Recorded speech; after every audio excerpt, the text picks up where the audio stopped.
down in Pierre. Yep, I mean, those two are the top 4 teams right now with those guys in there, especially when you go against Pierre, they're going to score, so you got to be able to score with them. We just got to stick to our game plan, and we just got to continue to find a way to score inside the 30. I think that's kind of been our downfall, these past 2 years, is once we get to the 30, we kind of stall out there, and we got to find a way to punch it in. What are some of the things you expect out of the Bobcats? I know they're going to try to run the ball and keep on moving it, so, we got to find a way to stop that, and then offensively, we just can't hurt our defense, Last week we did an awful job of just helping out our defense by giving up 14 points. Against T, we did a good job defensively, even last week defensively. We just got to find a way to help our defense out and, keep our defense off so we can keep the Bobcats off and keep them out on defense. Finally, both teams come in 0-2, and I'm sure they're eyeballing this game just like we are. This is a game that we can get. Yep, both teams are going in there. I told my guys, last week was kind of our prove ourselves week to the state, so I think, we're back to an underdog, with whoever we played, just because we didn't execute very well last week. So, we just go in, we got nothing else to lose, but we got to start here. If we want to start a roll here, we got to start this week. And, I think our guys are accepting of the challenge, and our guys really want to put in the work and the focus. So, our goal is just to go out there and compete and see if we can come away with a win. Drew Strand, head coach, Huron Tiger football lineups, anthem, opening kickoff coming up on Dakota Sports, Tiger 95. Your doctor says surgery. Who's got the time? There's packing, driving, parking fees, feeding your spouse. Oh, don't forget the dog. The procedure, recovery, the drive again, and getting back to normal. And what about rehab? Will insurance cover it? Don't leave home. Talk to your doctor about scheduling surgery close to home at HRMC or learn more online at HuronRegional.org. Huron Regional Medical Center. The right care is right here. The Huron Tiger Scoreboard Update is brought to you by Kurtz Heating and Cooling in Huron. When is the right home truly the right home? This is Reg Kleinsasser with the Real Estate Connection. First, can you afford it? Beyond the purchase price, you need to consider utility costs, maintenance costs, and property taxes. All of these factors add to the actual cost of a new home. Does the home meet your needs? Buying a large house when your kids are heading off to college in a few years or paying for a view of the lake when you are hardly home probably doesn't make sense.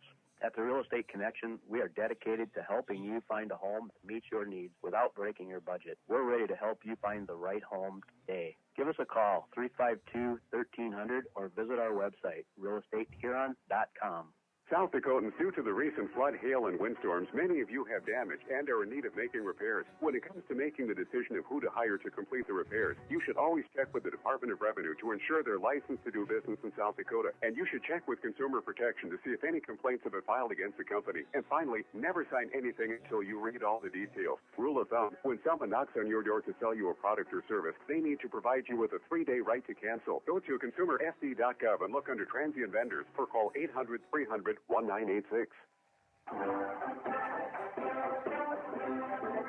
We're minutes away from play-by-play. Let's meet the Huron Tigers. My name is Peyton Bischoff. I am number 14 for the Huron Tigers, and I play wide receiver. Casper Caudell, number 15, running back, side linebacker. Ethan Bush, number 21, wide receiver and safety. Gavin Moding, number 23, wide receiver and defensive back. CJ Ganey, number 18, wide receiver, defensive back. Tyson Fitzer, number 24, wide receiver, linebacker. Holden, number 32, middle linebacker, tight end. Ethan Olson, 42, safety, running back. OK2, number 51, offensive line, defensive end. William Davis, 54, DN and left tackle. Jake Shear, 60, O-line, D-line. Walker Patu, 65, offensive and defensive lineman. Connor Johnson, 75, right guard, DN. D. Jackson Renos, number 78, O-line, D-line. Brian Ramirez, a.k.a. Chumley, number 79, offensive guard and nose tackle. Nick Kleinsasser, number 89, and kicker. Here's two-time South Dakota Sportscaster of the Year and the voice of the Huron Tigers, Jeff Duffy. And again, good evening, everyone. We're back in Brookings getting set for high school football. Huron Tigers, Brookings Bobcats, pair of 0-2 teams to battle here this evening. Let's give you the starters on offense for both squads. First off, Brookings, the quarterback is a sophomore, Jones Hunnemer. Running backs, Will Conrad, a junior, and Gavin Hamrich, a sophomore, and the fullback, senior, Ethan Hauptman. Wide receiver is junior, Doggy Thomas. Tight end is sophomore, Bergen Tetzloff.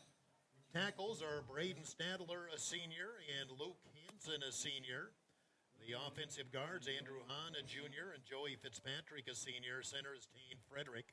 He is a junior. For the Huron Tigers, they'll start along the line. Tackles are senior Liam Davis and sophomore Hunter Fensky. Guards are seniors Brian Ramirez and Connor Johnson. Center is the Jackson Reno. Wide receivers, senior C.J. Gainey, junior Logan Leyendecker, and senior Gavin Moding. Tight end, senior Holden Haig. Running back is senior Cashin Caudell, and quarterback is junior Colton McNeil. And head coach of the Brookings Bobcats is Brady Clark, and for the Huron Tigers, Drew Strand. And those are the particulars. We're going to get the flip here, and we'll get this game kicked off shortly. And a strong start, Corky, I think, is what both teams want, especially at 0-2.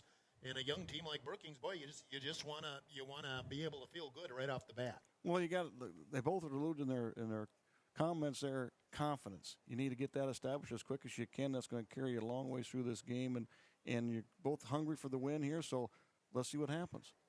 Well, they're doing the flip here now. We do have the ref mic'd up that we can put over here. I'll assume that once they have the results of the flip, we'll be able to hear that on the air. Just one of the perks of having a game here in a college stadium.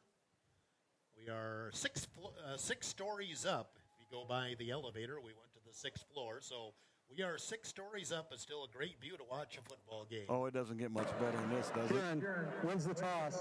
Elects to receive.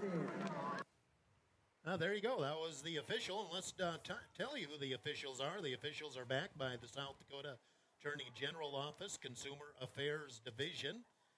I have that somewhere here in my mess of papers. Officials are Rusty Keith, Richie Hutchinson, Keith Mathieson, Brian Wetham, and Brian Young. They are the law on the field, and they're backed by the South Dakota Attorney General Office, Consumer Affairs Division. And this will be the first time that Huron's gotten the opening kickoff, and he did say that Huron won the toss. Right? That's what I got. Yep. Yeah, the last 2 weeks, Huron has won the toss and deferred. Strand decided he wants the ball right away, so we'll see if that can pay dividends for the Huron Tiger offense to start the season. Again, the flag at the northeast corner of the field is limp, and it looks like the flag may be a little bit of a breeze on the south goalpost, but I don't think wind's going to be much of a factor here. So Huron Tigers will receive. We are on about the 35-yard line going towards the south end zone, so not right at the 50, but again, we got a great view of our game here for this evening. Back deep to receive, it is Thackeray Hansen, I believe, and Ethan Bush, or is that C.J. Gainey? I can't tell from the side. He's got to turn a little bit so I can see the number. It is Thackeray Hansen. And to kick for the Brookings Bobcats is Drew Johnson, a sophomore. So Huron going right to left to start up the game. Looks like we're going to be kicking off here about 4 minutes early. I can live with that. And our game is underway. It's a short kick. Going to bounce at the 25 and picked up there by Cashin Caudell, and he's going to be tripped up at the 27. Good open field tackle on special teams by number 26.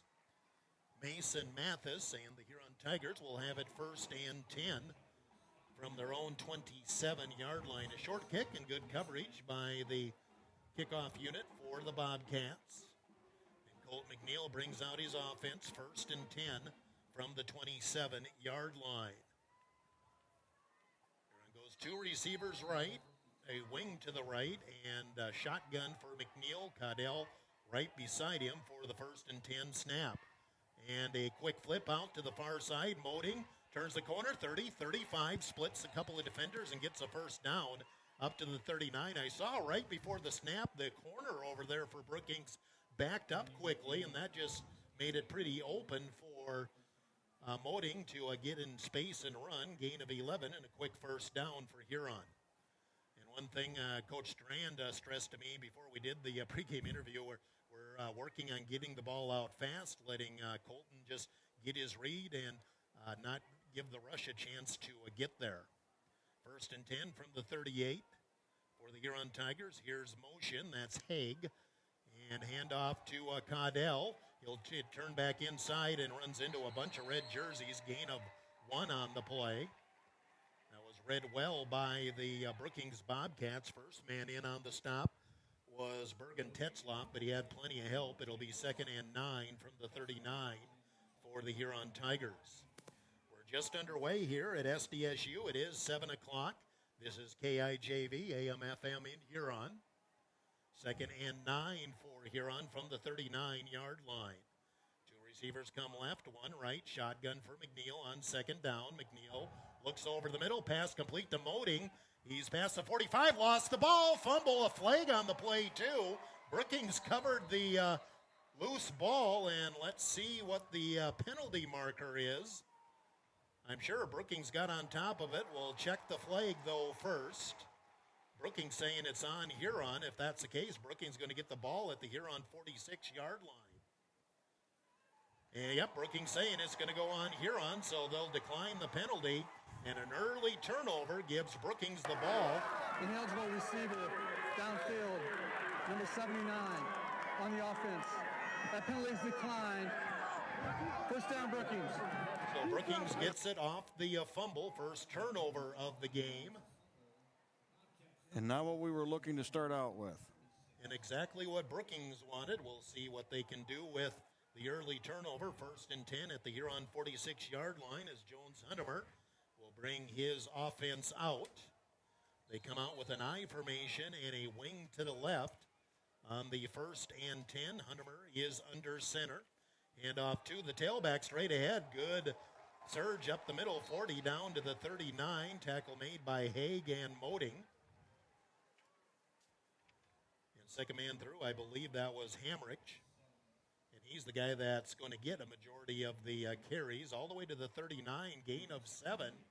That was just straight ahead football, 2nd and 3 from the Huron 39-yard line. Now Brookings will go into the shotgun with 2 receivers right, a wing to the left. Here comes motion. Will Conrad, he'll take it on the jet sweep and get a couple of yards upfield with an extra surge. Gets close to the first down. And Colby Hofer was the first man there, but Conrad was able to bounce off it, and he's going to be short by a yard, gain of 2. It'll be 3rd and 1 for Brookings from the Huron 37-yard line. So an early turnover by Huron. And Brookings looking to capitalize. They'll have a 3rd and 1 here from the Huron 37-yard line. Receiver wide to the right, a wing to the right, and they'll go I formation here on 3rd and 1. Huron trying to crowd the line. Huntemer will hand off to the pullback, Hamrich. He'll put the head down. It's going to be close. I don't think he got there, though. This will set up 4th and short. Connor Johnson in on the stop for the Huron Tigers, and no gain on the play. It'll be 4th down, and I don't think there's any doubt Brookings will go for it here on 4th and 1. Big play for the Huron defense here on 4th and 1 from the Huron 37-yard line. Brookings do the sneak in. That's going to be close. Huntemer followed his center straight ahead, but then he got hit sideways. This is going to be very close, but the official doesn't even measure. Says it's a first down just inside the 36-yard line. Boy, I thought that'd be at least measurable. But it's a first down for Brookings on the sneak by Huntemer. 1st and 10 at the Huron 36-yard line. 8:38 to go first quarter. Brookings trying to do something with a Huron turnover. Here comes a blitz by Huron. They flick the screen out to the far side. Conrad gets away, and he'll get down and very close to a first down, knocked out of bounds by C.J. Gainey. But we have a penalty marker on the play, and this is going to be a hold, I think, on Brookings. So that was a gain of about 11 or 12. Huron blitzed, and that was actually the perfect call against it, a bubble screen, because there was just 2 guys out there for Huron, but a hold going to be called against Brookings. Holding on the offense. Number 3. 10-yard penalty from the spot of the foul. Remains first down. Ends up being now first down and 15 as they go from the spot of the foul, but 1st and 15 at the Huron 41 for Brookings. Again, they stay with the I formation. Hamrich, the deep back. They'll pitch it to him coming right, and he's going to be undercut. Nice play by Colby Ofer. He just came in and took Hamrich's legs out from underneath him. Loss of one on the play. It'll be 2nd and 16. Back to the 42-yard line in Brookings. I'm not sure if they're even huddling at all. They're just quickly back to the line of scrimmage. Two receivers right, a wing to the left. They're looking to pass. Huntemer will throw short and overthrow. Conrad, his intended target. Incomplete, 3rd and long for Brookings back at the Huron 42-yard line. And kind of like Huron, just a safe pass there by Huntemer, but he overthrew Conrad on the out. And we had good coverage over there anyway, but like I said, it kind of helped. He didn't get it completed. 3rd and 16 back at the 42-yard line for the Brookings Bobcats. We're at 7:53 to go here in the first quarter. Two receivers left, a wing to the right, shotgun, Huntemer pass. He's under some pressure. He'll throw deep, and that's going to be between two receivers. Really not a chance. Looked like it was intended for Conrad. 4th and long, and Brookings looks like they're going to bring out the punt unit here, perhaps. Yep, now they are changing personnel, so and there is a, oh, nope, that's just the official making some sort of signal. I thought they were signaling a procedure on Brookings, but not sure what that was about. Brookings does show punt. Drew Johnson on to kick. Huron has twin safeties back deep at about the 10-yard line. Brookings looking to pin Huron back. Huron kind of spreading the field there on punt return. There's a whistle, and I think the play clock ran out. That'll be another penalty. Dead ball. Delay on the offense. 5-yard penalty. 4th down. And the good thing about that, they also saw what kind of leg Johnson has. He kind of shanked that punt. It only went about 15 yards downfield. And plus now they're back another 5 yards. Now back to the 20, or to the 47-yard line, 4th and 21. And snap a little high, but Johnson down with it. And this better kick than his practice kick. Will bounce at the 20, the 15, the 10. Will go inside the 5 and covered at about the 3. Now we have flags here right at the end of the play, so for now Huron will have it. It looks like at their own 4-yard line, but 2 flags are upfield here as players were coming downfield. Either way, I'm pretty sure it's going to be Huron ball with 7:38 to go here in the first quarter. No score. Huron just ran 2 plays and had a fumble. This against Huron just is going to cost him 2 yards is all. Personal foul. Unnecessary roughness on number 32. Half the distance to the goal. 1st down.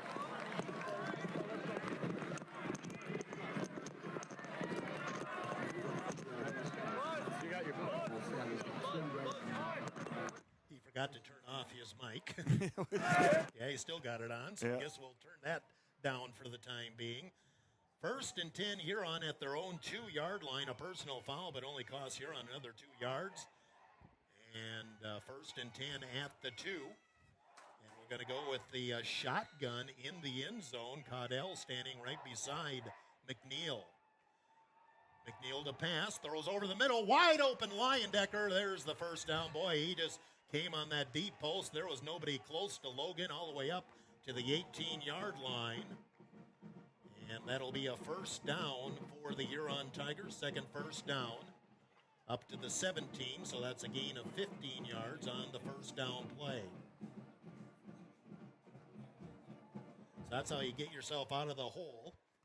Boy, we did a good job of that. 1st and 10, we'll call it at the 17 for Huron. And again, here's that short pass, near side, Gainey.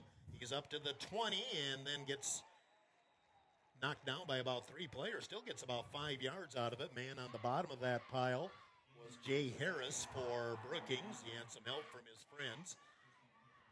Just a little pass out there to the near side and up to the 21. Gain of 4. It'll be 2nd and 6 for Huron. McNeil 4 for 4 passing here in the early part of the game. Second down and 6 from the 21-yard line for the Huron Tigers. Stay in the shotgun, to receivers right. And again to pass. McNeil going to fire to the far sideline and overthrows Moding. Had a step on it, but it also, you could tell pretty much right away that probably wasn't going to connect. Coverage there on the far side of the field by Hamrich. And that will set up 3rd and long for Huron, 3rd and 7 from their own 21-yard line. Clock stopped on the incomplete, 6:34 to go here in the first quarter, no score. Huron fumbled on their first possession, but Brookings got a first down but couldn't get anything else going. 3rd and long, and quick handoff up the middle, Caudell, and nothing. Tetzloff there. Got back to the line of scrimmage, that's it, and Huron struggles. Running the ball continues as Tetzloff able to knock that down right away. There's a SDSU football name. Oh, boy. 4th and 7, Huron will bring the punt unit in with Colby Hofer. Got a single man back deep to receive for Brookings. That is Hamrich, as he's back at about his own 45-yard line. Halfway through the first quarter, no score. Huron getting set to punt from their own 21. Good snap. And Hofer, a nice high kick. Hamrich with the fair catch, and he'll slide down and catch it at about the 47-yard line. Again, Brookings will have good field position in Huron territory with 5:50 to go in the first quarter and no score.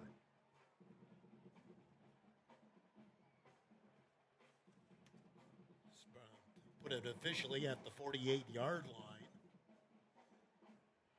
Last drive, which started with Brookings recovering the fumble, that did have a penalty that really kind of blew that drive up because they had a first down called back. 1st and 10 from the 48 for the Bobcats. I formation, wing left, receiver left on the 1st and 10 play. Huntemer fakes. They'll go inside handoff. I believe that's Conrad, and he gets ankle tackled. Pretty tackle by C.J. Gainey. Boy, that misdirection had Huron fooled, but Gainey and Caudell stayed where they should be. It's still a good gain up to the 37, or excuse me, the 42 for Brookings. That's a gain of 6 for Conrad. It'll be 2nd and 4, 2nd and 5 from the 42-yard line. I formation.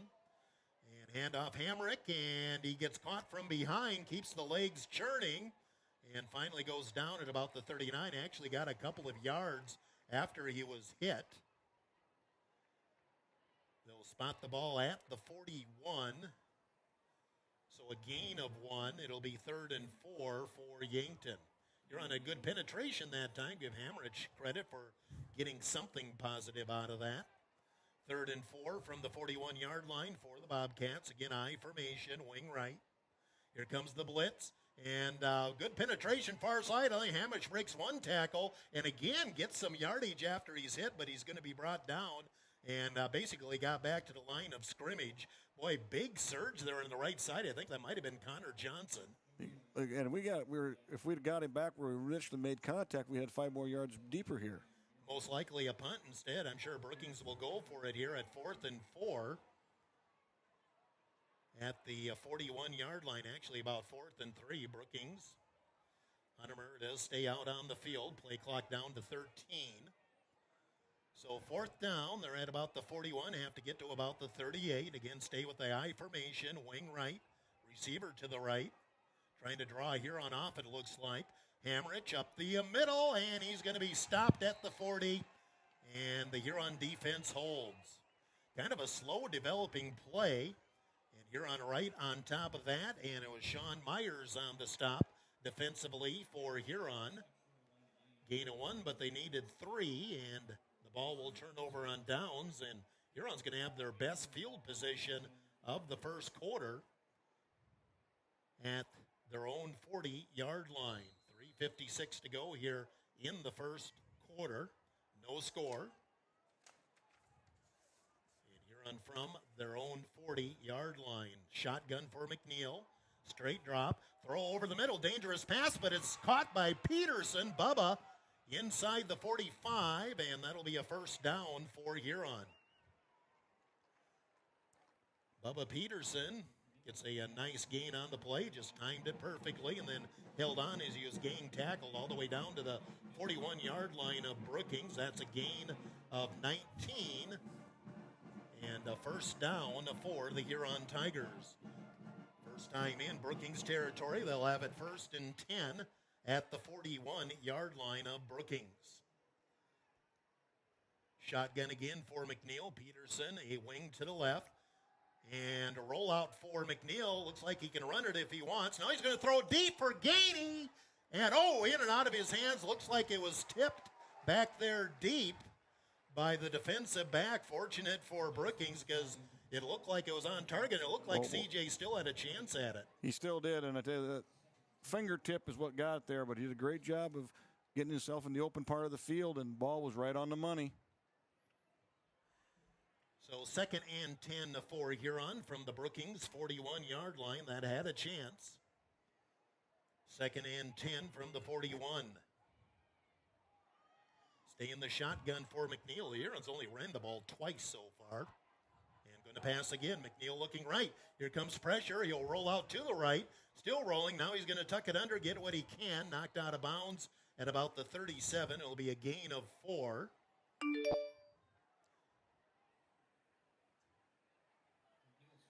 And after the gain of 4, it'll be 3rd and 6 for Huron from the 37-yard line of Brookings. Smart on his part. Don't force it. Don't turn it over. Get what you get. Everything was positive there. So 3rd and 6 from the 37-yard line for the Huron Tigers. Again, shotgun with 2 receivers right, 1 left.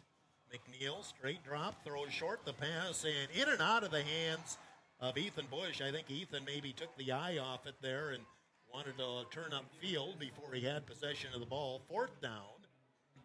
And it looks like Huron will stay on the field and go for it at 4th and 6 from the 37-yard line.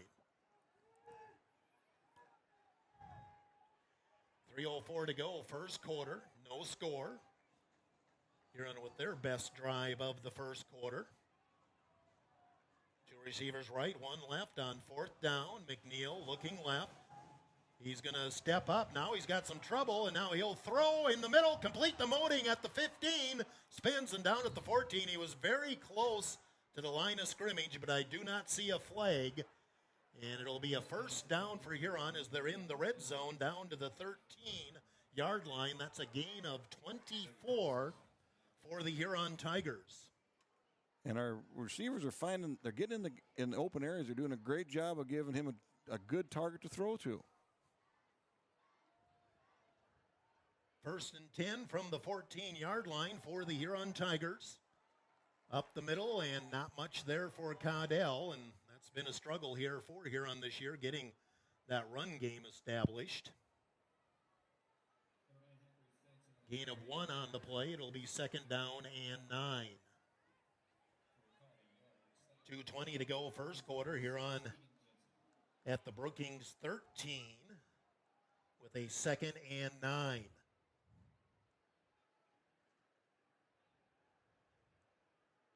Huron, that was a big way. Kind of forget that was a 4th down, 24 yards on that 4th down play. That was huge. 2nd and 9 from the 12-yard line. And now we have a whistle and a timeout Huron. Strand didn't like what he saw, so timeout Huron. Will be 2nd and 9 from the Brookings 12, minute 56 to go, first quarter. We'll take a break here of 30 on Dakota Sports. Hi, I am Tyson Lean. As a college wrestler, I push my body to the limit every day. But after a few injuries, I started to feel like I wasn't performing at my best. That's when I turned to Carr Chiropractic and their team of experts. Through a combination of adjustments, rehab, and natural supplements, I was able to recover faster, reduce my pain, and improve my overall performance on the mat. Whether you're an athlete or just looking to improve your health, I highly recommend giving Carr Chiropractic a try.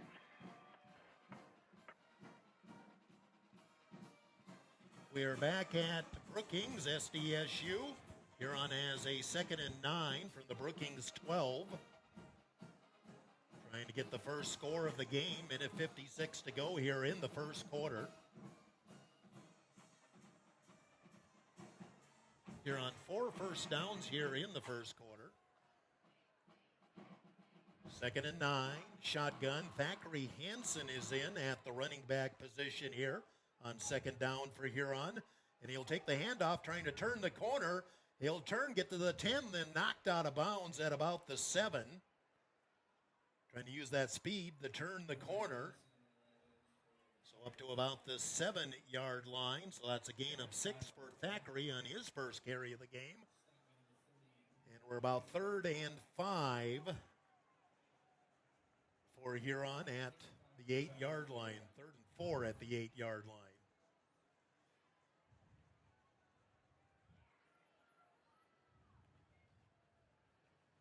Caudell is back in at running back. He'll be at the right side of McNeil. 2 receivers left, 1 right. And McNeil under pressure, and he got his hand hit. Arm hit as he threw, and very lucky that wasn't picked. It was deflected by somebody coming off the right side, and Brookings had a chance to pick that. I believe that was Hamrich that came firing in and hit McNeil as he threw it. And 4th and 4 for Huron from the 8-yard line. Clock stopped with 1:46 to go here in the first quarter. 2 receivers go left, 1 receiver right. 4th down, McNeil to pass. We'll lob it over to Caudell. Has some room, 5-4, and he'll get the first down and just short of the goal line. Just a quick swing pass out to Caudell out of the backfield. And Huron's got it 1st and goal at the 1-yard line. That was a gain of 7 on the play to Cashin Caudell. Now, we have not been able to run the ball well. Can we get there on 1st and goal at the 1? Well, you got to make something happen here, guys. This is what Drew was talking about earlier. You know, we're inside the 30, we don't make something happen. You got to cash into this one here. Yeah, that was another thing that really bit Huron last week, having scoring opportunities and not capitalizing. 1st and goal at the 1-yard line for Huron. Handoff Caudell up the middle. Breaks 1 tackle, spins forward. Touchdown. Cashin Caudell gets Huron on the board. A 1-yard run. And with 1:07 to go in the first quarter, Huron has the lead 6-0 with the Klein-Saucer extra point to come. So a nice drive there by Huron, converting a big 4th down. Again, they got the ball in good field position after Brookings got stopped at the Huron 40. An extra point opportunity. Low snap. The kick is up. And it is no good. Point after no good. It's Huron 6, Brookings 0. 1:07 to go, first quarter. Timeout 30 on Dakota Sports.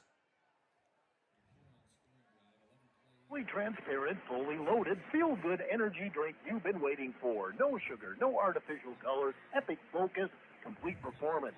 Pick up a can of Ghost Energy distributed by Elwine Brothers at Fair City Foods, Carlson's, Super X, Southside, Freedom, DJ's Travel Center, Lewis Drug, Thunderbird, and Corner Pantries in Huron. Elwine Brothers wishes the Huron Tigers best of luck. Go Tigers! Tiger 95 and 1340 KIJV are your home for Huron Tiger sports.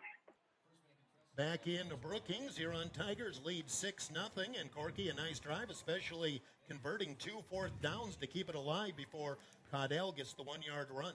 Well, exactly, and you talk about a confidence booster, that's got to help us tremendously get in the heads that we can do this now.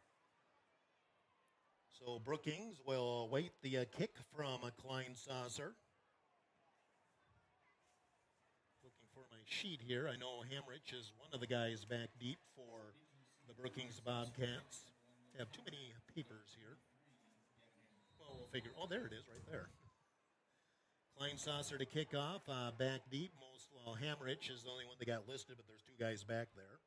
High end over in kick. Going to hit the ground at the 25. Picked up at the 20. Straight up the middle. And, boy, Conrad had a big hole. Finally got sealed off at about the 36-yard line. Ethan Olson, Bubba Peterson with the special teams tackle for Huron. And that's where Brookings will have it, 1st and 10 at their own 37-yard line. 62 seconds to go here in the first quarter. And Huron leading 6-0. Worst starting field position for Brookings at their own 37. 1st and 10. Slot to the left and shotgun for Hunnemer on the 1st and 10. Snap, and he's going to flip it there, bubble screen, and it's deflected. Bubba Peterson came in with the deflection as he fired in off the right side, incomplete. 2nd and 10. In both teams trying to get it out there in the flat and let athletes make plays, which makes sense, especially Brookings with a young team. It'll be 2nd and 10 from the 37-yard line for the Brookings Bobcats. Shotgun again for Hunnemer with a back to his right. Here comes motion. That's Hamrich. Now he'll be a deep pistol back, and he'll take the handoff up the middle. Has some room past the 40 and finally brought down at the 45. Just followed his blockers nicely. I believe it was Mason Juergens on the stop, among others, for Huron. They'll spot the ball right at the 45, so that's a gain of 8, 3rd and 2 for Brookings. That was just some power football and good patient running by Gavin Hamrich. 3rd and 2 from their own 45 with 30 seconds to go here, first quarter. Huron up 6-0. Here comes motion. That's Conrad. He's the pistol back. And now we have a whistle, and I don't see a penalty marker. And the clock hasn't run out yet. I think Hamrich must have an equipment issue, and they told him he had to come off. Must have been they were pointing at him, and off he went. Yeah, but that's strange where the play was almost snapped. And now they're going to restart the clock here on 3rd and 2, and Brookings doesn't have to snap it if they choose not to, which is a little strange as well, but I guess that's the way timing rules work. 4th and 2 from the 45-yard line, 5 seconds to go. We'll see if Hunnemer snaps it. He's going under center, 2-1, and yep, they'll let the clock run out. After 1, it's Huron 6, Brookings 0. We'll take a timeout, 1 minute on Dakota Sports, Tiger 95. Heavy demand on your child's eyes and vision. Make sure your child has an annual back-to-school. Hey, Duffy. Yep. I think at halftime you might want to try and call me back. I'm only catching like half of what you guys are saying. Your cell signal keeps cutting in and out, and it's really, really choppy. Yeah, great. I knew it. Yeah, because oh, I got a full bar right now. Okay, maybe we'll do it on the next break if we can. Okay. Okay. I only heard half of what you said, but I think I heard okay. All right. Okay. And get fit with a fitness class that fits your schedule. The Nordby Center offers water classes, weight and cardio classes, bicycle spin classes, and more. Group fitness classes are led by the Nordby Center's expert instructors.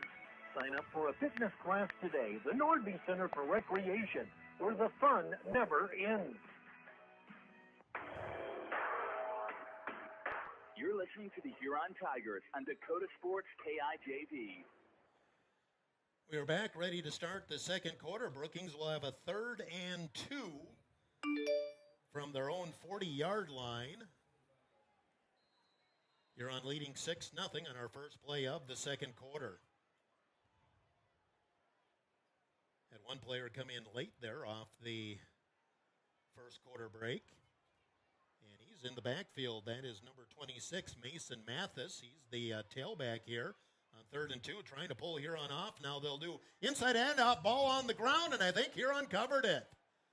They tried to do the inside handoff to Conrad, and the exchange never got there. And Huron with the fumble recovery, I think it's Bubba Peterson or Mason Juergens, one of the two. First fumble of the game for Brookings, and Huron will have the ball on the second play of the second quarter. 11:56 to go in the first half. A 6-0 lead for Huron.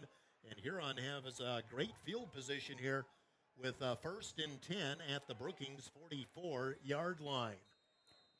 So good position here for Huron. As we go 1st and 10. And short drop, and the catch is made near sideline. Peyton Bischoff. You had Gainey go long. Bischoff came short and caught it at the 39-yard line. McNeil delivered it right on the money. Gain of 9, 2nd and 1 for Huron, as Huron's been able to hit their passes. I have McNeil 9 of 12 passing here in the first half now. 2nd and 1 from the 39, ball squarely in front of us. And back to pass, throw over the middle, and a diving attempt by Gainey. He was open, and that one, Colton didn't quite deliver it where he wanted to.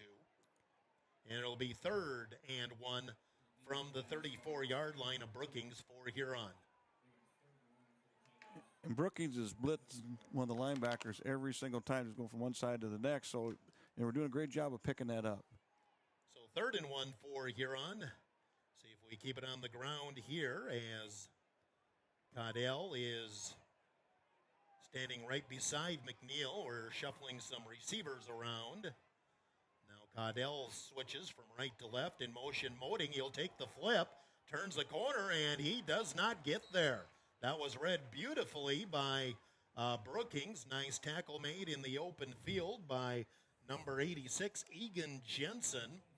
It'll be 4th and 1 for Huron from the 40-yard line. Huron will go for it. Actually, about 4th and 2. We'll go a loss of 1 on the play to Moding.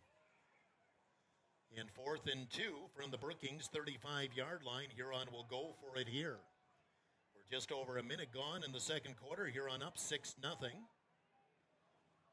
2 yards here on 4th down. Inside handoff. No, McNeil going to keep it. Turn the corner, and he's very close to the first down. He faked it inside to Caudell and then was following one of his blockers over there. This is going to be close, but they say first down. I guess these officials don't want to have to do a measurement. Well, the one walking in and where he spotted, I could look behind him, and the marker was right on him, so maybe the official said, okay, it's there.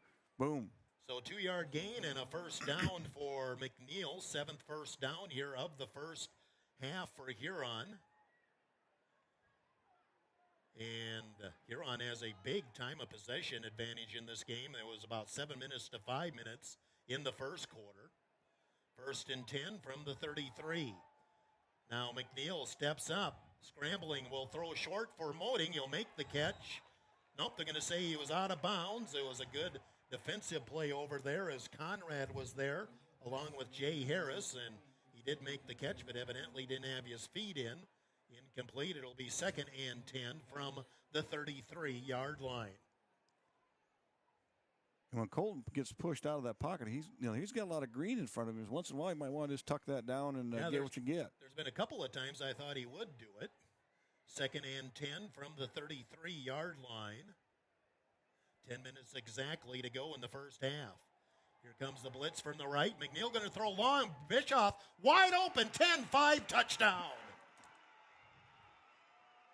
Moding drew the defense out to the sideline, and Peyton Bischoff wide open for the touchdown. 33 yards, and Huron goes up 12-0 with 9:51 to go in the first half. I think we're going to go for 2 here. And try to get that 2 points back that we lost. Bischoff, his 2nd catch of the game. First touchdown. And 2-point conversion now for the Huron Tigers. Now here, I don't think we have enough personnel out there. Now a couple guys come running in, and I think we're going to be burning a timeout here. There's 6 seconds on the play clock. And there comes the timeout. Timeout Huron as they get set for a 2-point conversion. 9:51 to go here in the first half. 12-0 lead Huron. We'll take a break of 30 on Dakota Sports. Hiring cooks, bartenders, servers, hostesses, and dishwashers. It's a great opportunity. You can work full-time, part-time, make extra money, and big tips. Apply in person at Ryan's Hangar Restaurant and Ace Lounge or online at hangarrestaurantandlounge.com. Join the team at Ryan's Hangar Restaurant and Ace Lounge. Apply in person or at hangarrestaurantlounge.com. Tiger 95 and 1340 KIJV. Huron going for 2. They lead 12-0 after a 33-yard touchdown pass from Colton McNeil to Peyton Bischoff, who was wide open. And Huron goes for 2 after missing the extra point kick on the first touchdown.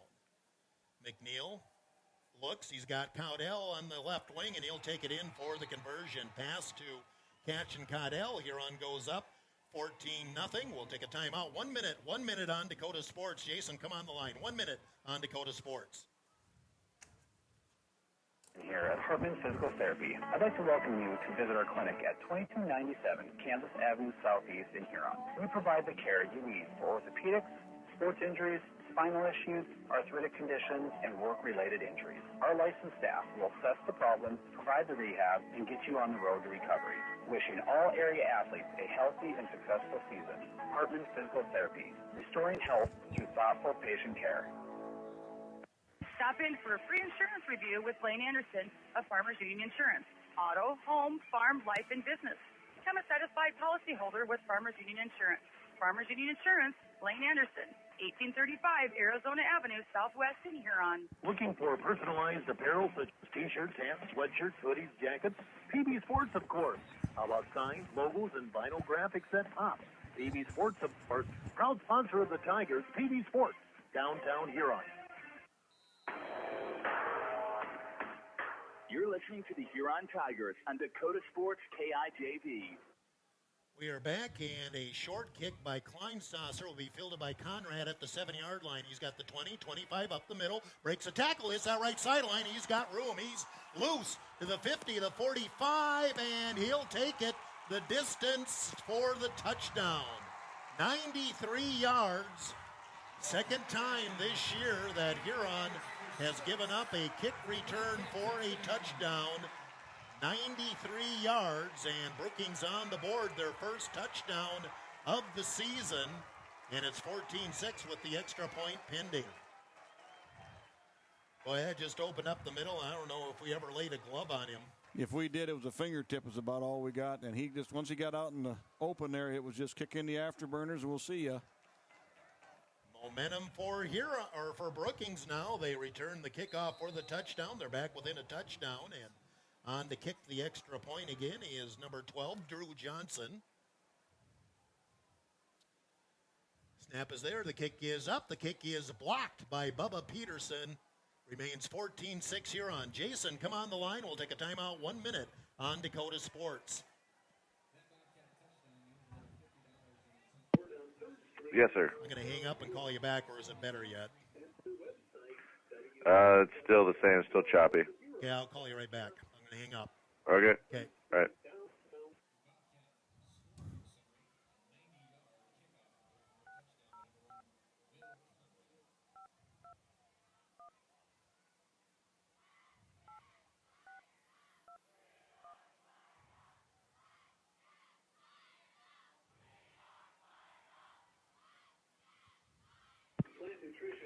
Okay, or Tiger. Yeah, I'm here.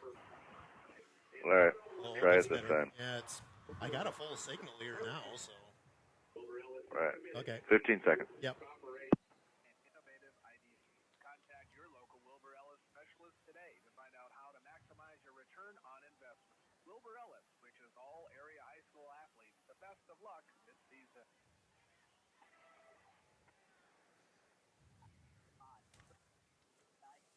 Your home for Huron Tiger Sports. Well, Brookings gets themselves back into the game. A 93-yard kickoff return by Will Conrad. And it's 14-6 after they miss an extra point. And Huron will get the ball right back after just scoring their previous two possessions.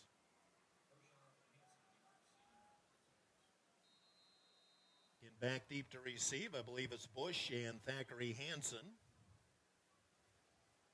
The kick going to be a high end over end, and Bush will have it at the 14. He's up the middle of the field, 25, 30, spins, still on his feet, finally driven back at about the 30, 31-yard line. That's where Huron will have possession here, 1st and 10. So you have momentum, Corky, and then Brookings gets the big special teams play. How do you recover? How do you react? Well, first off, you got to forget that when it's over and back to where you were before. You can move the ball, go right back to what you were doing before. As Drew said earlier, don't change your game plan. Just go to execute it. 1st and 10 for Huron from their own 31-yard line. 9:28 to go, first half. Huron leading Brookings 14-6. Shotgun for McNeil on 1st and 10. And a keeper for McNeil. He made about 2 fakes, but then went in the middle of the line, but he got a couple of yards, then ran into one of the big linemen, Joey Fitzpatrick, planted Colton, and he's actually going to get a couple of yards on the play. It'll be 2nd and 8. Couple of fakes there as they fake to Caudell, fake to the wingback. And the big boy stayed at home. 2nd and 8 for Huron from the 38-yard line. We have trips right, wing to the left. Shotgun for McNeil. McNeil looks to the far sideline, short pass Gainey, 35, rolls around one guy, puts the head down up to the 41-yard line. That'll be a gain very close to the first down, actually closer than what I thought. I think he gave it to him. Yeah, boy, again, this crew is not interested in doing any measurements. Gain of 8, it'll be 1st and 10 for Huron. 8 first downs here in the first half for the Huron Tigers. Huron all in white with orange numbers, black letters. Brookings has red jerseys, black pants, white numbers. 1st and 10 Huron from their own 41. McNeil, handoff up the middle, and I believe that's Caudell. He'll get up to about the 44, banged off a couple of guys. Gain of 3 on the play. It'll be 2nd down for Huron. Got to keep the run just to make it honest, but you'd also like to, 3 yards. We'll take 3 yards.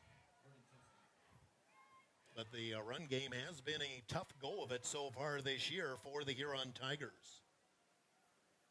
2nd and 7 from the 44-yard line. We have a slot left, one receiver right, wing left. On 2nd down, McNeil, straight drop. Here's the blitz, picked up, and it's intercepted. Stepping right in front was Tetzloff, who's been everywhere, and he'll get undercut at the 30. I think that time Colton just stared down his receiver, and Tetzloff stepped right in front, made the pick, and Brookings forces the 2nd turnover of the first half for Huron. It'll be 1st and 10 for Brookings in good field position right up to the Huron 30-yard line. So Brookings making a few plays. And I think that, like I said, that was just telegraphed. We had a guy open, I think it was Leyendecker, but Tetzloff just stayed right in that passing lane, and he made a nice play on the ball.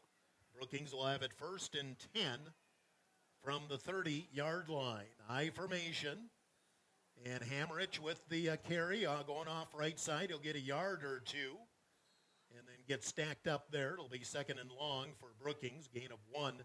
It looks like on the play. Last guy off the bottom of that pile was Hunter Fensky for Huron.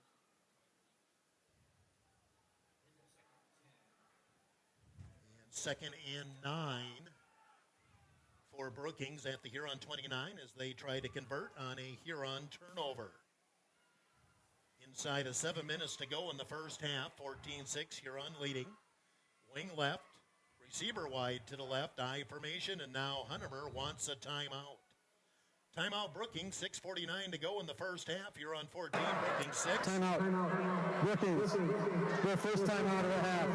Timeout, 30 seconds on Dakota Sports. Bettering yourself or pursuing a degree? Huron Community Campus offers in-person classes at just $40 per credit hour plus fees.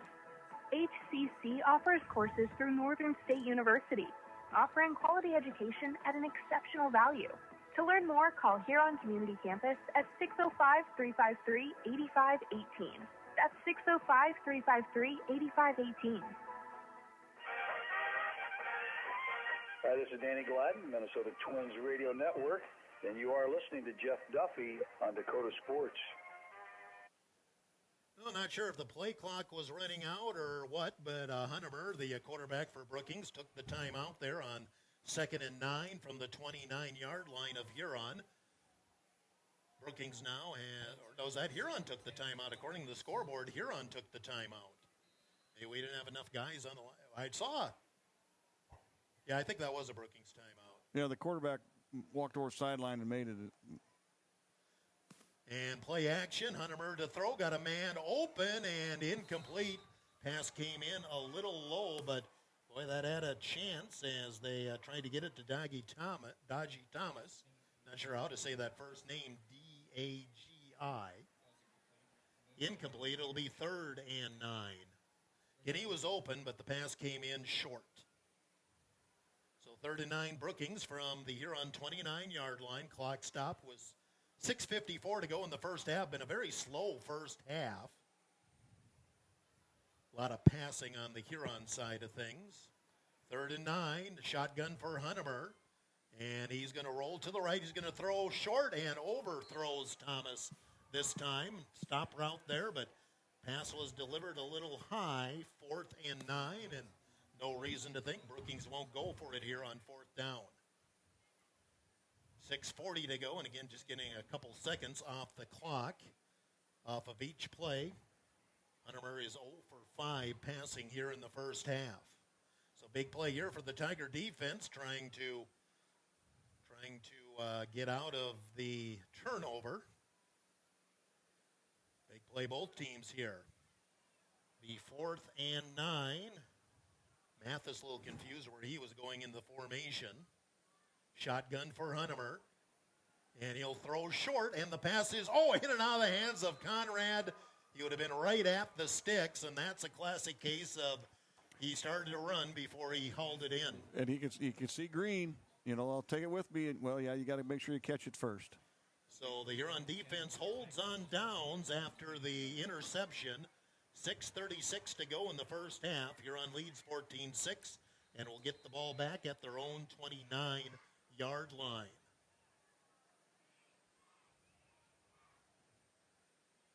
First and 10 Tigers, 2 receivers right, 1 left.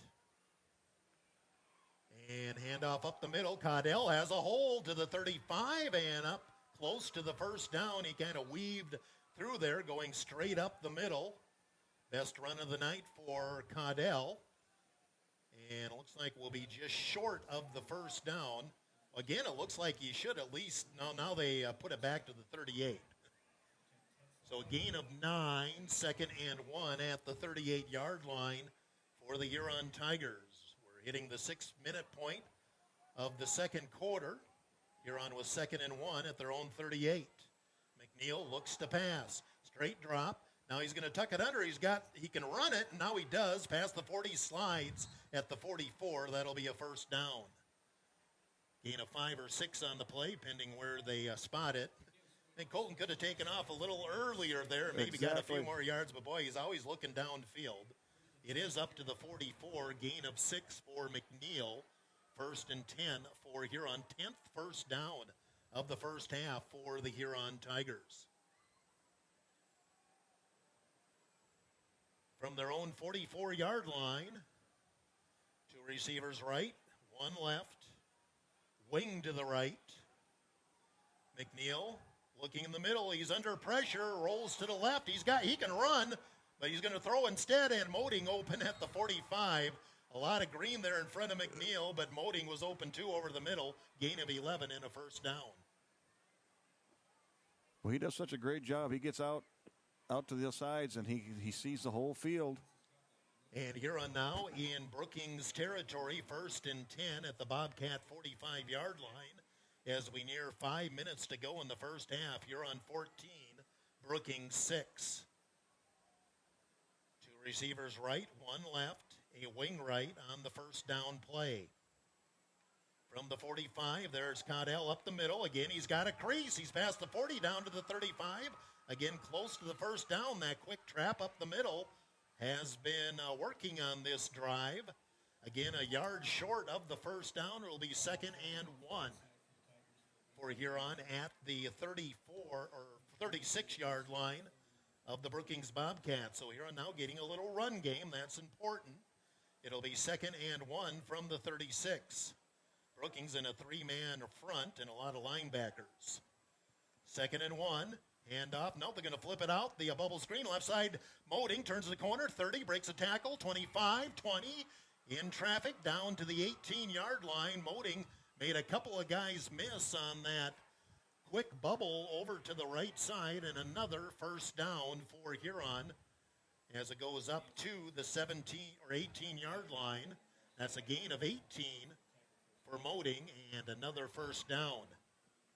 Huron in the red zone, 1st and 10 at the Brookings 18. Huron has moved quickly down the field, see if they can keep the drive going efficiently. We're inside of 4 minutes to go in the first half. Huron has one timeout. I thought Brookings had taken two. Evidently, Huron did. Two receivers right, wing right, one receiver left on 1st and 10 from the 18. And handoff, Caudell up the middle. This time he runs into a wall and goes down for no gain. Basically, the middle of that Brookings line just stood up our linemen, and Caudell ran in and just went down right there. No gain. It'll be 2nd and 10. Hansen checks into the offense. He'll be the running back here on 2nd down and 10 from the 18. Clock rolls with 3:10 to go in the first half. Huron up 14-6. And driving again. Two receivers right, one left. McNeil will swing it out. Nice catch over there by Hansen, but gets tripped up in the open field. Nice tackle over there by Mason Mathis. It was a nice catch by Hansen, and that actually looked like a backwards pass to me. Loss of 1 on the play. It'll be 3rd and 11 at the 19. 2-down territory here, I'm sure, for Huron. So we're down to 2.5 minutes to go in the first half. Huron up 14-6. Slot left, one receiver right, shotgun for McNeil. McNeil looking left. Here comes the blitz. He'll throw it to the far corner. Touchdown! Moding just got behind the defensive back. I think Mathis just misplayed it. And Huron on the board again on a 19-yard touchdown pass from McNeil to Gavin Moding. And Huron increases the lead to 20-6 with the conversion coming up. 2:17 to go here in the first half.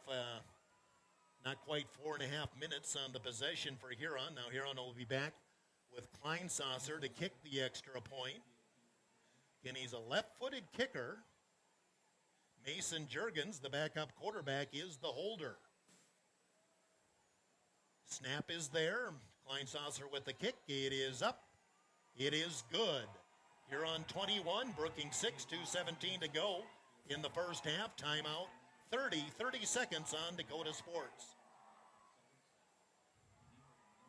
12 states, Slumberland has the buying power to bring you the best values from the nation's top furniture brands.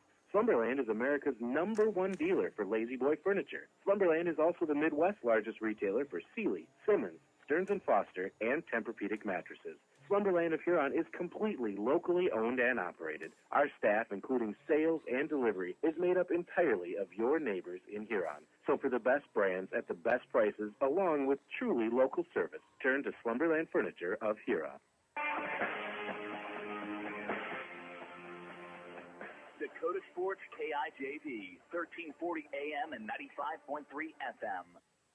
Jeff Duffy, Dave Corcoran back here in Brookings. The Huron has increased the lead to 21-6 with 2:17 to go in the first half, but now we have to kick the ball off, and that's been an adventure this year. Will Conrad returned the last kick by Huron for a touchdown, and Huron has given up 2 kickoff returns for a touchdown this season. Kleinsasser to kick. We'll see if they try to do something different with this kick. And Kleinsasser kind of punches it short, and it'll be Hamrich. Bobbles it, now picks it up at the 8. Up the middle of the field, and he'll be hit at the 16. Play came in right at the end of the play. Nice open field play. That was Bubba Peterson, I believe it was. We'll check out the penalty marker. As for now, the ball is spotted at the 17. Brookings will have the ball. We'll check and see what that penalty marker is on the near sideline. 2:11 to go in the first half. Huron now up 21-6. And the official will tell us. Well, I guess not. Here we go. Holding on return. Number 45. Half the distance to the goal from the end of the run. First down. Brookings. That'll be about an 8-yard penalty, half the distance. Will be the third penalty, 23 yards on Brookings here in the first half. Brookings will start at their own 8-yard line with 2:11 to go here in the first half. Brookings has 2 timeouts remaining. Huron up 21-6. Slot left, shotgun for Hunnemer. He has, I believe, his fullback Hauptmann standing beside him on the 1st and 10. And Hunnemer to pass, looking left. He's under pressure. He lost the ball, but it's picked up by Hauptmann. And Hauptmann will actually get it back to the line of scrimmage.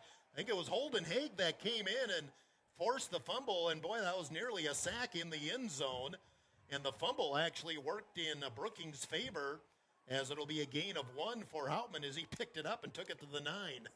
I mean, I could see visions of that, getting that, and all of a sudden, boom, the guy was gone with it again.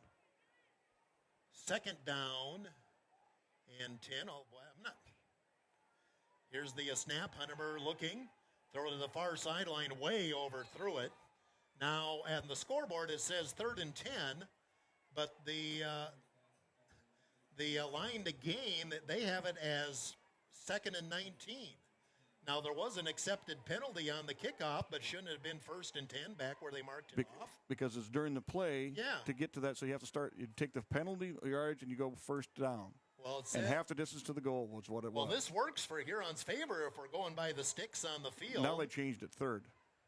Yeah, but still 3rd and 10 on the scoreboard, and it's 3rd and 19 on the field. Yeah, we're doing good here. Well, we'll go 3rd and 19. Here comes motion. That's Conrad. He'll go to the pistol back, and he'll take the handoff up the middle, turns the corner, and he'll get caught from behind. Bubba Peterson, a nice play. Holds that to a gain of 1, 4th down, and Huron's going to use what I believe is their final timeout with 1:25 to go to conserve clock, as Brookings will have to punt deep in their own territory. Their final timeout of the half. So it is the final timeout for Huron. Brookings will punt. We'll take a break of 30 on Dakota Sports. Surgery. Who's got the time? There's packing, driving, parking fees, feeding your spouse. Oh, don't forget the dog. The procedure, recovery, the drive again, and getting back to normal. And what about rehab? Will insurance cover it? Don't leave home. Talk to your doctor about scheduling surgery close to home at HRMC, or learn more online at HuronRegional.org. Huron Regional Medical Center. The right care is right here. You're listening to the Huron Tigers on Dakota Sports KIJV. 4th down, and we think 18, but anyway, Brookings in punt formation. Gavin Moding is the lone man back deep to receive. Huron may try to come after this. Punter is Drew Johnson, and he'll kick from about 4 yards deep in the end zone. Huron looks like they're going to have a bunch of guys coming from each side. Snap is there, and it is a hard rush, but the kick is off, and Moding bobbles it. It's on the ground, and it's picked up by Conrad. He's on the loose again, and he's being chased by Gainey, and he'll take it for the touchdown. Now, can you advance that? I know the officials Did he have possession, or was it a muff? I think they're going to say that was a muff and not a fumble. If that's the case, Brookings will get the ball where they recovered it. I don't see how he had control of it because it bounced off his chest. Yep, they're going to say it was a muff, and it's no touchdown for Brookings. So people don't know the difference between a muff and a fumble. A fumble is when you're carrying the ball, you have possession, and you lose it. A muff is strictly on a kick. Ruling on the field is we've got a muff punt by rule. The kicking team can't advance a muff. It's first down, Brookings. So a muff is strictly on a kick. If you try to catch it and you don't have control of it, the kicking team can recover it, but they can't advance it. And that's what the ruling is here. And perfect for us. And realistically, that's what I thought it was in real time. Because you could see it hit him in the chest, and out it went. Yes. So he never had a chance to even tuck that one in. That's an easy one to call there. So, but Brookings still keeps the ball, and they move the ball up to the 38-yard line in the process. That's essentially the third turnover of the first half for the Huron Tigers. 1st and 10, Brookings at the 38-yard line. Hudimer will roll to the right, looking to pass, and throws short. It's complete at the 45, or is it incomplete? Looks like it is complete. Will Conrad with the catch. No, it's incomplete. It is incomplete. Okay, 2nd and 10. Hudimer is now 0 for 8 throwing here in the first half. Clock stop with 1:05 to go here in the first half. And again, Huron's up 21-6, but it could be so much more. The 3 turnovers have been costly. Slot left on 2nd and 10. And straight drop.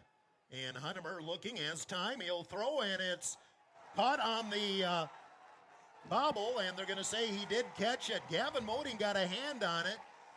And on the deflection, they say a catch is made by Alex Wainman. That'll be the first completion of the game for Brookings, up to the 43-yard line of Huron. And that's a gain of 19. First completed pass for Brookings. That's the third first down of the first half, and Brookings 1st and 10 at their own 43-yard line. Huron had too many guys on the field, but it looks like he got off. Long passes, Conrad breaks a tackle, far sideline, cuts back in the middle, another first down to the 29. And now those passes are starting to get on target.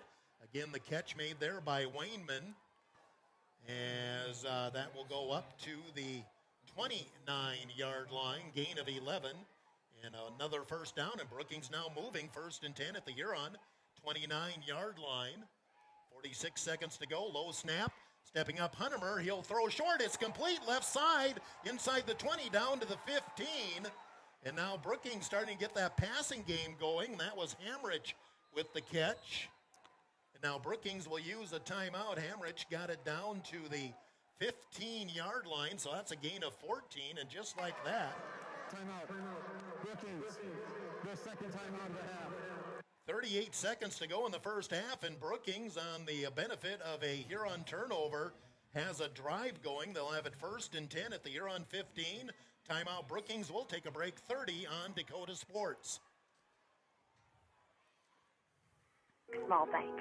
And for more than 165 years, we've been with you where you are. A bank that's ready for all your needs, both big and small. Here to help you earn more, save more, so you can do more every step of the way.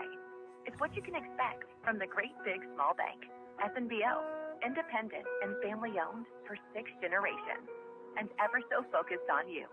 Stop on by or visit us at fnbo.com. Member FDIC. Dakota Sports KIJV, 1340 AM and 95.3 FM. Brookings driving with 38 seconds to go in the first half. They have 1 timeout remaining. And they have it 1st and 10 at the Huron 15-yard line. 2 receivers right. And now we have a whistle, and this might be movement on the line, perhaps? Or what? Do-over, the way it looks. Yeah, I'm not sure what that was all about, but... Evidently, we just start over again. Now the Whitehat's having a conversation with Hudimer, the quarterback of Brookings. Well, whatever it is, nothing happens. It's still 1st and 10 at the 15 for Brookings with 38 seconds to go. Back to pass. Throws short, and the pass is complete. Tetzlaff breaks a tackle. Then he'll be wrapped up at about the 11, gain of 4 after all that in Brookings. Well, no, we have a flag on the play, so check that out. Haig on the stop defensively for Huron, and a flag in the middle of the field. It's a gain of about 4, it looks like, but we'll check out the penalty marker first as we're down to 31 seconds to go in the first half. Huron leading 21-6, but Brookings threatening, and Huron's backing up. Going to be a penalty on Huron. Face mask on the defense. Half a distance to the goal. Replay. First down. So half the distance goes to about the 5-yard line. It'll be 1st and goal for Brookings. Second penalty, 7 yards for Huron. Now Brookings first and goal at the 5-yard line with 31 seconds to go here in the first half. Well, the White Hat was still over talking to the Brookings staff while everybody else is ready to snap. So, boy, Huron just had this set up so perfectly, but the muff punt has given Brookings a lot of momentum. First and goal from the 5. Here comes the blitz. They'll throw, and through the hands of Conrad. How many drop passes have there been by Brookings that you would have walked in? Oh, easily. We had nothing over there to stop him. Well, basically, they threw where the blitz was coming from, so you have an unaccounted guy there. It'll be second and goal, actually at the 6, not the 5. Second and goal for Brookings, but again, they've had 3 or 4 drop passes. Second and goal from the 6, down to 28 seconds to go in the first half. Shotgun for Hunnemer. Brings Conrad in motion. Handed off to him. He's going to be caught behind the line for the loss. Back at the 14, Colby Hofer came in up the middle. That'll be a big loss back. I think they're going to spot it at the 12. That's a loss of 6, though. And I believe Brookings is burning their final timeout. 22 seconds left in the first half. We're at 5 minutes after 8 o'clock. Timeout. Brookings. Their final timeout of the half. KIJV AM FM in Huron. We'll just keep it here as both teams out of timeouts. Loss and now they do put it back to the 14 first. They look like they're going to put it at the 12, so that's a loss of 8. Big play by Colby Hofer there. It'll be third and, I guess it's not third and goal. I've been all messed up here. That was about. If we get to the 5, they get a first down, but you ain't got, you got 2 downs. Yeah, it is third and 8. I thought it was first and goal off the penalty because I didn't see the yard marker there, but I guess they have the yard marker still set up. So they can get a first down without a touchdown. It's going to be third and 8 back at the 14-yard line for Brookings. Now Brookings is out of timeouts, as is Huron. Colby Hofer busted through, and he broke up that jet sweep and then some. And here we go with third and 8 from the 14-yard line. Wing left, 2 receivers left for Brookings on third and long. Shotgun for Huntemer. Straight drop, looking left. He'll step up. The pass is short, complete, and receiver goes out of bounds at the 10. It'll be fourth and about 5. That was Hemrich with the catch. Just a little out, and then he got out of bounds. Got what he could and got out up to the 9, so that's a gain of 5. It'll be fourth and 4 for Brookings from the Huron 9-yard line with 17 seconds to go in the first half. Been a long first half. Remember, we started 4 minutes early. Big play here, fourth and 4 from the 9 for Brookings. Long count by Huntemer. He's got the low snap. He's passing. Looks to the back of the end zone and intercepted by Gainey. And Gainey coming back the other way. He's got the sideline. 35-40, one man to beat. Gainey will go the distance. Touchdown, Huron. Yes. I'd call it 102 yards. Oh, at least that much. A huge turnover for Huron, and C.J. Gainey with the score. 102 yards. Huron goes up 27-6 on the last play of the first half. We'll still get the extra point conversion. 102 yards. It almost looked to me like Brookings gave up on the play. It was like they thought the ball would be dead since he intercepted it in the end zone. Well, they thought maybe he was going to go down. And there was, one or two guys over here on that far sideline, and that was it. And with gaining his speed, it didn't take long. He left him in the dust. Yeah, he basically had Huntemer, I believe, to beat. Once he got there, he was loose. Kleinsasser, extra point is good. That ends the first half, and what an ending to the first half. A 102-yard interception return for a touchdown by C.J. Gainey, and Huron leads 28-6 at the half. We'll take a timeout of 2 minutes, come back here to Brookings. 2 minutes on Dakota Sports, Tiger 95. We all scream for ice cream. Dairy Queen's ice cream, of course. Get your favorite cool treats at Dairy Queen of Huron. Get a chocolate dipped cone, a dilly bar, hot fudge sundae, or their famous DQ Blizzard. And for parties, anniversaries, or any occasion, order a DQ cake or a DQ Blizzard cake. Dairy Queen of Huron is open every day of the week. Drive up, carry out, or dine in. Dairy Queen of Huron. Hot eats and cool treats.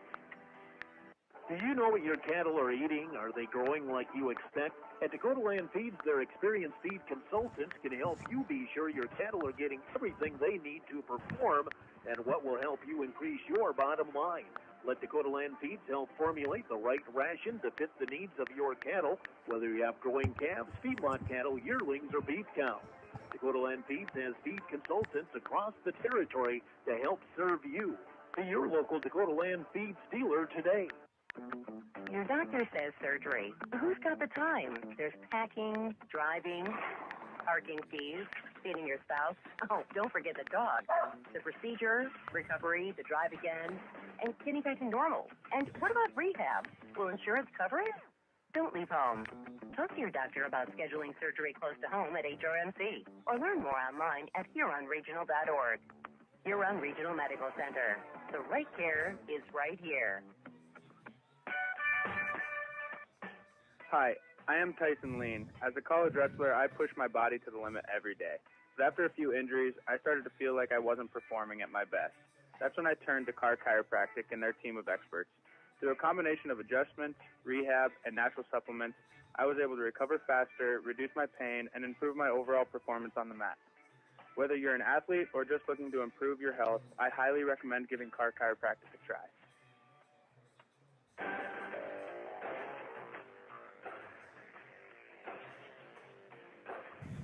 1340 KIJV is Tiger Radio. It's halftime. Let's join the voice of the Huron Tigers, Jeff Duffy. Well, there's a way to end the first half. Brookings had 4th and 4 from the Huron 9. Tried to force it into the end zone. C.J. Gainey played it perfectly, caught it. And then I still think we'd have to go back and look at it. It still looked to me like Brookings just kind of stopped on the play, like you said, maybe thought he would just go down, or they thought it was dead like a kick would be if you get it in the end zone. And C.J., he just started down that far sideline, and really there was only one guy with a shot at him. I assume it was Huntemer, but I don't know. But he had that left sideline, and he's got the speed to do the work. And C.J., 102-yard interception return to cap off a big first half for Huron, 28-6. They lead at the half, and it just did the offense for Brookings. Well, that tells the story there. I have Brookings 69 total yards. Defense has done the job, and they were put in a bad position a couple of times and basically held. And you have to remember the touchdown for Brookings came on a kick return. Well, exactly, and our defense has done an outstanding job. They've bent a little bit, but they haven't broke. Done some great things in there. So, and the best thing about it is our defense has been off the field. They've been rested, so that makes a huge difference going into the second half. Huron 28, Brookings 6. We'll see if we can pick up any other scores going on at this time. I haven't really done that yet. We can do a Kurtz Heating and Cooling scoreboard update, or maybe we can. I've got to get it over. I haven't even done anything with this yet. Tigers leading 28-6 here at the halftime. Both teams looking for that first win of the season. O'Gorman leading T area 41-30 early in the fourth quarter. Spearfish leads Douglas 41-0 early second quarter. Halftime, Pierre 41, Mitchell 0. And Yankton and Mitchell are tied at 14 midway through the second quarter. Game we have over on KOKK. Waverly, or Hitchcock Tulare is leading Waverly South Shore 22-8 late in the first half. That's your Kurtz Heating and Cooling scoreboard update. Again, 28-6 Huron leading at the half over Brookings. They're introducing this year's Hall of Fame inductees for Brookings High School, and the band will perform. So we're going to have a long halftime. From what we've been used to the first two games this year, will be a 20-minute halftime. We'll get the stats here and more coming up. We'll take a timeout of 2 minutes. 2 minutes on Dakota Sports.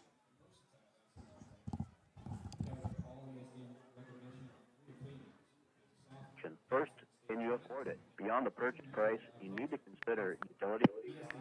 When you were... I know, you can hear it clicking. Well, no, I was losing you. Oh, when I was doing that? Yeah, the signal got really, really bad then. Oh, okay. But it's better since I called back otherwise? It's been a little better, but yeah, it's still pretty choppy. I don't know, but we'll probably just have to deal with it. Yeah, what's that? I got a full strength here now. It wasn't very good when I got here, but now it's full. Now it's down to 4 bars, I guess. Yeah, I don't know what's causing it. You'll have to listen to the recording. I don't know if it's equipment-wise or cell signal. I think it's cell myself. I'm sure it is. You're relying on technology there, so yeah, we'll just have to deal with it, I guess. Okay, I'll make sure I just do that during breaks. All right, sounds good. Okay. Is the Huron Tigers' best of luck. Go Tigers! The school year places a heavy demand on your child's eyes and vision. Make sure your child has an annual back-to-school comprehensive eye exam. A child's physical development, academic, and athletic performance are all largely dependent on their vision. As children grow older, their eyes grow too. 80% of everything a child learns is through their visual pathways, so unnoticed visual problems can impact the child's capacity to learn. Don't put off your child's eye exam. Schedule an appointment with Dr. Kyle Porish today. The Nordby Center for Recreation in Huron is your ultimate destination for fun and fitness. Challenge yourself and get fit with a fitness class that fits your schedule. The Nordby Center offers water classes, weight and cardio classes, bicycle spin classes, and more. Group fitness classes are led by the Nordby Center's expert instructors. Sign up for a fitness class today. The Nordby Center for Recreation, where the fun never ends. You're listening to the Huron Tigers on Dakota Sports KIJV, 1340 AM and 95.3 FM. Halftime here in Brookings, and the Huron Tigers a 28-6 lead over the Brookings Bobcats. Next Saturday, a week from tomorrow, will be this year's Huron Athletic Hall of Fame induction.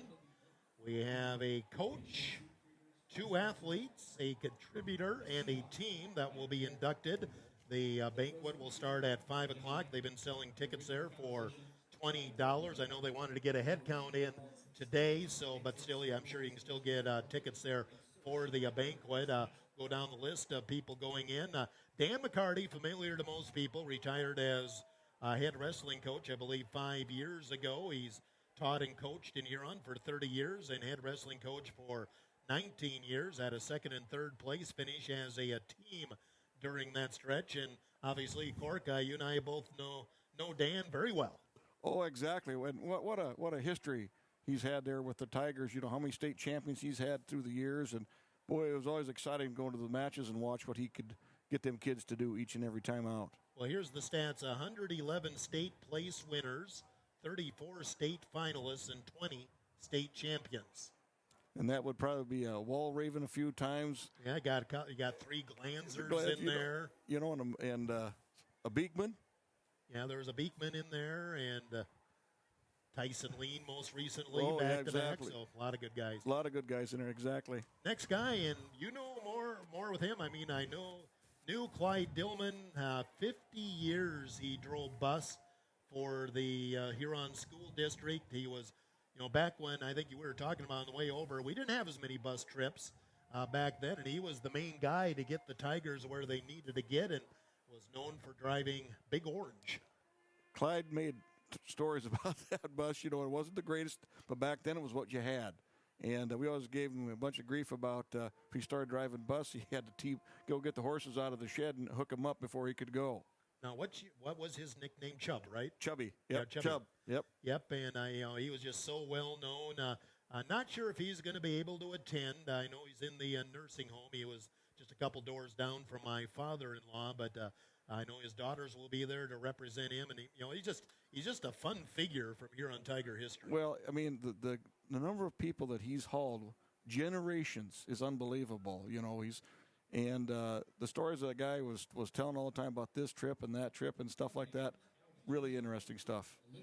Next is Kim Puterbaugh Herman. She does live in Huron. She's a 1990 grad and was a top runner in both cross country and track and field for Huron. She led the Tiger cross country team to state championships in 87 and 89, and in between a runner-up in 88, and girls cross country, while she was a member, won the ASD Conference Team Championships 3 years in a row, 87, 88, and 89 under Coach Roger Lecker, and she finished second, third, and fifth in 3 straight years at state cross country.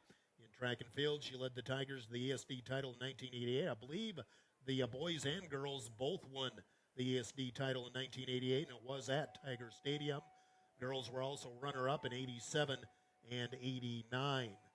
The late Josh Trandle, another 1990 Huron High School graduate, was one of South Dakota's great track sprinters, and he went on to have a tremendous career, an All-American at Northern State University. He was all-conference in football along with track and field, but track and field is where he was dominant. He won the 200 and 400 at the state track meet as a senior, and also led the 400-meter relay to a state title, and then 800-meter relay was a close second at that same meet. Sadly, he was diagnosed with ALS just over a year ago, and he passed away in February of this year.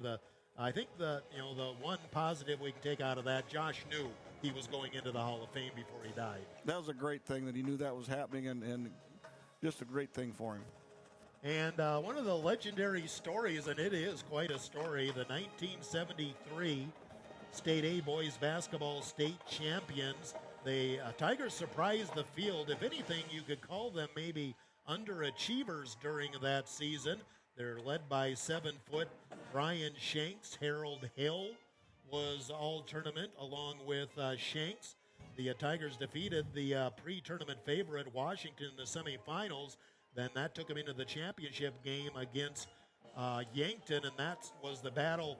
7-foot Brian Shanks and 6'10" Chad Nelson of Yankton. And while those two had the headlines, I think I got a Tiger moment of this. While those two took the headlines, it was Jim Stevens that hit a shot late in the game to give Huron the state title, 54-52. They had all the hype that you wanted there, didn't they? Well, like I said, they underachieved, kind of came under the radar because of that. Bob Judson was the head coach. Assistant coaches were Leroy Pearson and Merv Boucher.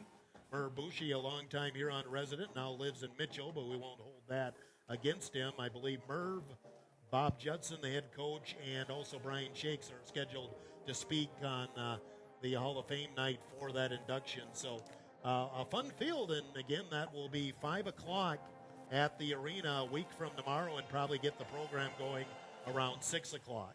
And like I say, there's a lot of greatness here. Come out and see them.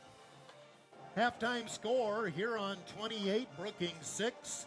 Capped off the half in style, a 102-yard interception return for a touchdown by C.J. Gainey on the final play of the first half, and Huron leads 28-6 here at halftime. We'll take a timeout of 2 minutes, run down the stats. Next, Brookings High School Marching Band on the field. 2 minutes on Dakota Sports.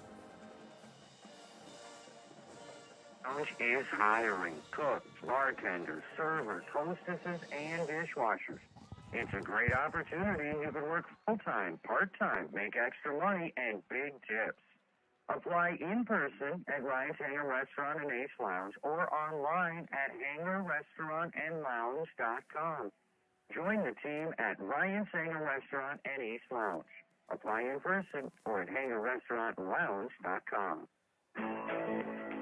Shane Hartman here at Hartman Physical Therapy. I'd like to welcome you to visit our clinic at 2297 Kansas Avenue Southeast in Huron. We provide the care you need for orthopedics, sports injuries, spinal issues, arthritic conditions, and work-related injuries. Our licensed staff will assess the problem, provide the rehab, and get you on the road to recovery. Wishing all area athletes a healthy and successful season. Hartman Physical Therapy, restoring health through thoughtful patient care. Stop in for a free insurance review with Blaine Anderson of Farmers Union Insurance. Auto, home, armed life, and business. Become a satisfied policyholder with Farmers Union Insurance. Farmers Union Insurance, Blaine Anderson, 1835 Arizona Avenue, Southwest in Huron. Looking for personalized apparel such as t-shirts, hats, sweatshirts, hoodies, jackets? PB Sports, of course. How about signs, logos, and vinyl graphics at top? PB Sports, of course, proud sponsor of the Tigers, PB Sports, downtown Huron. For a great meal, count on the Scoreboard on 3rd Street in downtown Huron. Check out their menu at their website, www.scoreboardhuron.com. The Scoreboard, 3rd Street, downtown Huron. Ensure that essential extracurricular activities continue to enrich the lives of students in South Dakota. Purchase a ticket to your local high school's game or performance. This message presented by the SDHSAA and the South Dakota Interscholastic Athletic Administrators Association. You're listening to the Huron Tigers on Dakota Sports KIJV. Halftime in Brookings, Huron Tigers 28, Brookings Bobcats 6. Let's run down the scoring. Huron on the board first. Cashin Caudell, a 1-yard touchdown run late in the first quarter. Point after was no good, 6-0. Then first play of the second quarter, Brookings fumbled. Huron recovered and just took a couple of plays to get in the end zone. Peyton Bischoff, a 33-yard touchdown pass from Colton McNeil. Caudell caught the two-point conversion pass. It was 14-0, but then Brookings made a big statement as the ensuing kickoff. Will Conrad ran it 93 yards for a touchdown. Not sure he was ever touched. Brookings missed the extra point, but it was 14-6. Then Huron turned around and scored again, back-to-back touchdowns. First they threw an interception, but Brookings couldn't do anything with good field position. Then Huron scored on a 23-yard touchdown pass from McNeil to Gavin Moding. Kleinsasser added the extra point kick. And then the final play of the first half, Brookings was driving. They took advantage of the third turnover of the first half, a muff punt. Gave them the ball, and they got it down inside the 10, but on 4th and 4 from the 9, the quarterback Huntemer forced it into the end zone. C.J. Gainey played it perfectly, got the pick, and then he was on the sprint the other way and went 102 yards for a touchdown as time ran out in the first half. Kleinsasser added the extra point kick, and that made the score 28-0 at halftime. Run down the stats. Brookings did not get a lot going in offense in the first half. You take off that final drive, they didn't have much any offense at all. Passing, Huntemer was 4 of 14 for 49 yards and had the interception. 20 yards on the ground is all. Seemed like they had more than that. Gavin Hamridge had 8 carries for 17 yards. Will Conrad, 4 carries for 1. Jones Huntemer, 1 carry for 1 yard. Ethan Hauptman had 1 carry for 1 yard. 5 first downs in the first half for Brookings. For the Huron Tigers, I guess I didn't add up everything on, let's see, I can do that quickly. It looks like 41 yards on the ground. Again, not great, but they did get a couple of nice runs leading up to the next to last touchdown. Colt McNeil, 4 carries for 14 yards. Thackeray Hansen, 2 carries for 5. Cashin Caudell had 7 carries for 23 yards and a touchdown. Gavin Moding, 1 carry for -1 yard, 41 yards total.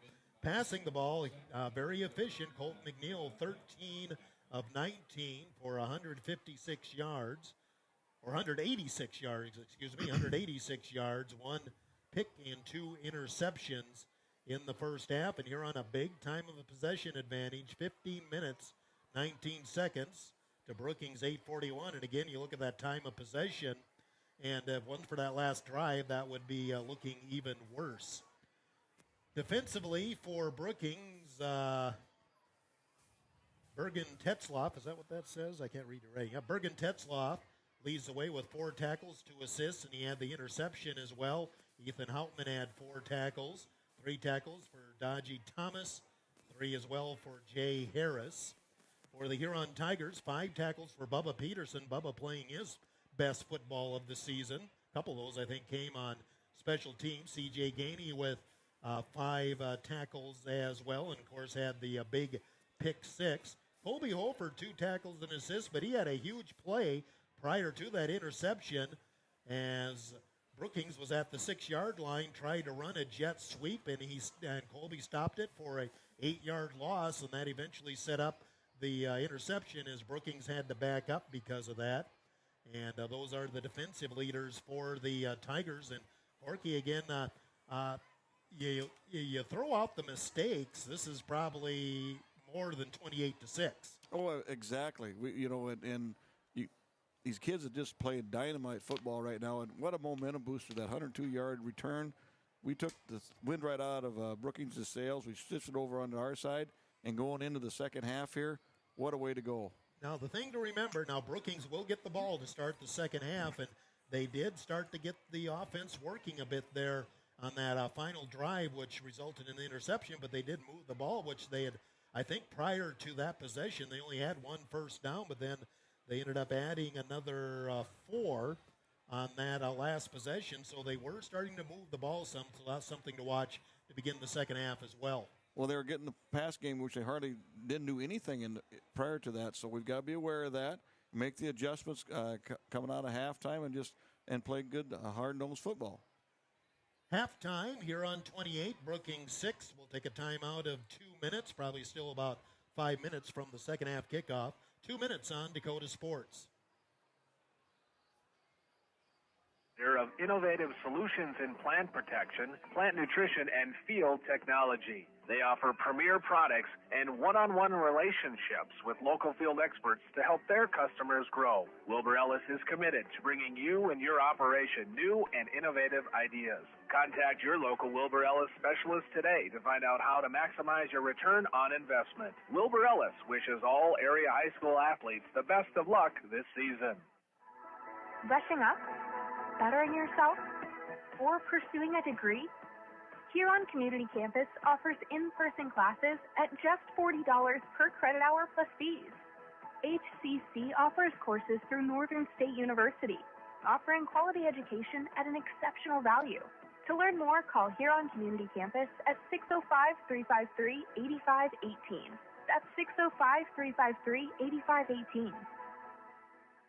With nearly 130 stores in 12 states, Slumberland has the buying power to bring you the best values from the nation's top furniture brands.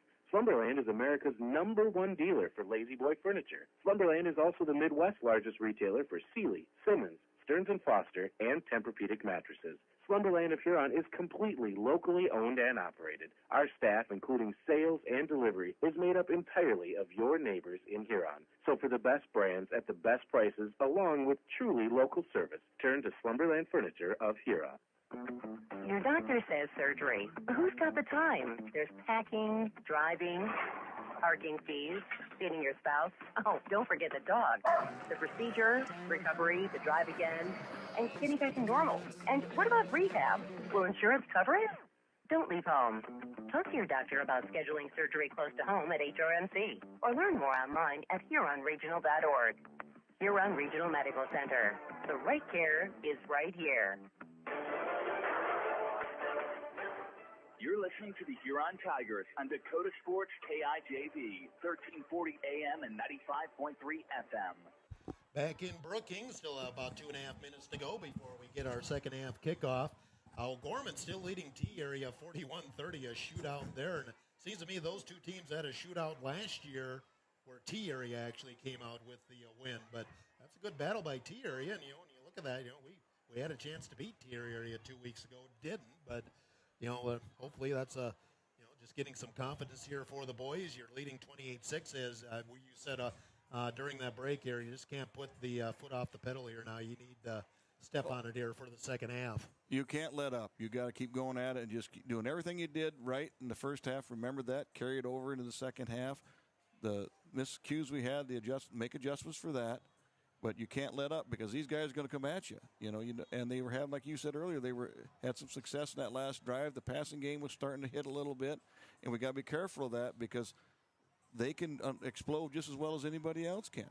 And as far as the Bobcats go, too, they are inexperienced. Huntemer is a sophomore quarterback, and we saw that at times. But again, there was a key drop pass. Will Conrad, he catches that ball there a couple plays before the interception. He walks in the end zone. He was wide open, and he dropped the ball. Classic case of running before you caught it. We've seen that a couple of times with Brookings. Well, and like I say, they're young. We're going to keep going back to it. They're young, but these kids are gaining such valuable experience now and whatever else, and they're just going to keep growing with that. With a young team like that, I'm sure that this Brookings Bobcat team has grown up a lot since they kicked off against Watertown 2 weeks ago. They like Huron, opened their season giving up an opening kickoff for a touchdown as they did to the Arrows. So, and they're already got some under their belt. And one thing I was going to mention, I didn't.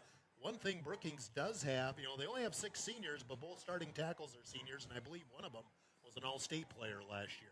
So they got leadership. Yeah.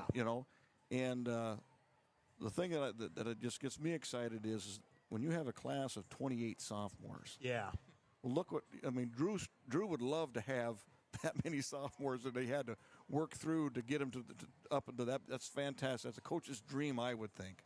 So again, for the Huron Tigers, bear down. You can't let up. Leading 28-6 here at halftime, and we will be kicking off. And again, we gave up a kick return for a touchdown there back in the second quarter to Will Conrad. And already 2 of those given up so far this year. Now, I see Cashin Caudell. I'm not sure if he's been on the kick unit before, but he is now. Well, I think you have to make a few adjustments to allow for that. And the thing about a kick coverage, everybody's got a lane. Yes. And you don't start chasing. Got to be disciplined. Stay where you need to stay. And as Coach Peters would always say, I want hats on the ball. And as Coach Peters would say, keep the integrity of your lanes. Although it was at a much higher volume than I just said it right there. Oh yes, yeah. We wouldn't need a mic to get that one out. So Huron will kick off as we're ready to go with the second half. Kleinsasser will boot it. I believe it's Conrad and Hamrich back deep to receive. Line drive kick will be scooped up and bobbled there at the 10. Now picked up. That might be Daji Thomas. He's up the middle of the field. He'll be tackled at the 25-yard line. And Fitzer was on the stop defensively on special teams for Huron. Make sure I say Tyson and not Teagan like I did 2 weeks ago. Tyson Fitzer on the stop along with Sean Myers. And Brookings will have the ball 1st and 10 at their own 24-yard line. So again, Brookings did move the ball in that last possession. See what they've learned from here to start the second half. 1st and 10 from the 24. Conrad in motion.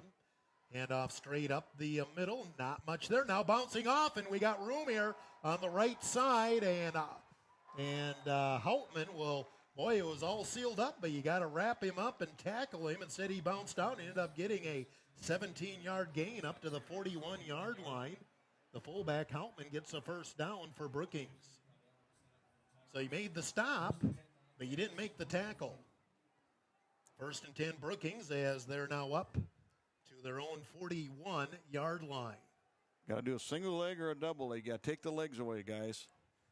They had him stop, but up high, and Altman is a traditional fullback, so he's not easy to bring down with an arm tackle. Here's the straight up the middle again. Fumble on the play. It's on the ground. Who has it? They did the delay to Altman. And who's got the ball? Huron Tiger ball. Second play of the half, and the Huron Tigers will get the ball in Brookings territory. That's how you start things off. Take it. Let's go to work, guys. Did not hear who got the recovery, but we'll take it. And 1st and 10 for Huron. They'll have the ball at the Brookings 43-yard line.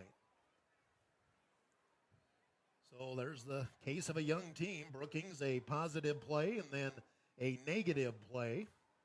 A very negative play. 1st and 10 for Huron from the 43. See if Huron airs it out off the turnover. Motion, that's Moding. And inside handoff, Caudell going off tackle. Spins inside the 35. Down to about the 33. Gain of close to 5 yards on the play. They showed the jet sweep, then just did the inside handoff to Cashton. He'll get 5. It'll be 2nd and 5 for the Huron Tigers.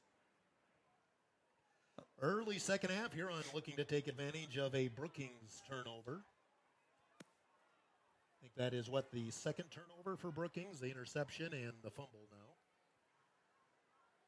2 receivers left, 1 right. I think there's been 2 fumbles, actually. McNeil to pass. Here comes the rush. He'll throw short. A nice catch at the 30. That came in low, but a nice catch by Bubba Peterson, who's had a nice game. He'll advance it to the 29-yard line. It'll be third and one. Shouldn't it be third and one, I believe. Yep, third and one. So a gain of 4 on the play. 3rd and 1 for Huron from the Brookings 29-yard line. Early third quarter, Brookings a fumble. Huron trying to take advantage. 2 receivers left, 1 right. Caudell straight up the middle, breaks through. He's got the 25, down to the 22. First down, Huron Tigers, 13th of the game, first of the second half. Cashed in down to about the 22. That's a gain of 7. Huron starting to run the ball a little more effectively. They have cashed in 9 carries, 35 yards for the game. 1st and 10 from the 22, Huron Tigers. Leading 28-6, looking to tack on here early in the third quarter. 2 receivers left, 1 right. And McNeil, little fake, he'll throw, and nice catch by Gainey. Skirts away from 1 tackler to the 20, tackled at about the 16-yard line. Houtman on the stop for Brookings. Gainey, a nice little skip move to get away from the first tackler. He'll get about 5 yards on the play, and again, the ball's coming out quick. Thought that one was kind of going into traffic, but it went right to where they wanted it to. CJ, 2nd and 5 from the Brookings 17 is Huron driving. 2 receivers right, 1 left. Thackeray Hansen has the ball in the backfield, trying to go wide right, and he's going to run into traffic, and he's going to lose most of that yardage. It'll be 3rd and long for Huron. Did not have a chance. I think Thackeray's just got to learn, if they're there, just head straight upfield. Don't keep trying to go wide. You're just not going to get there. Loss of 4. It'll be 3rd and 9 for Huron. Back at the Brookings 21-yard line. Again, 2-down territory if needed for Huron. We're inside of 9 minutes to go, third quarter.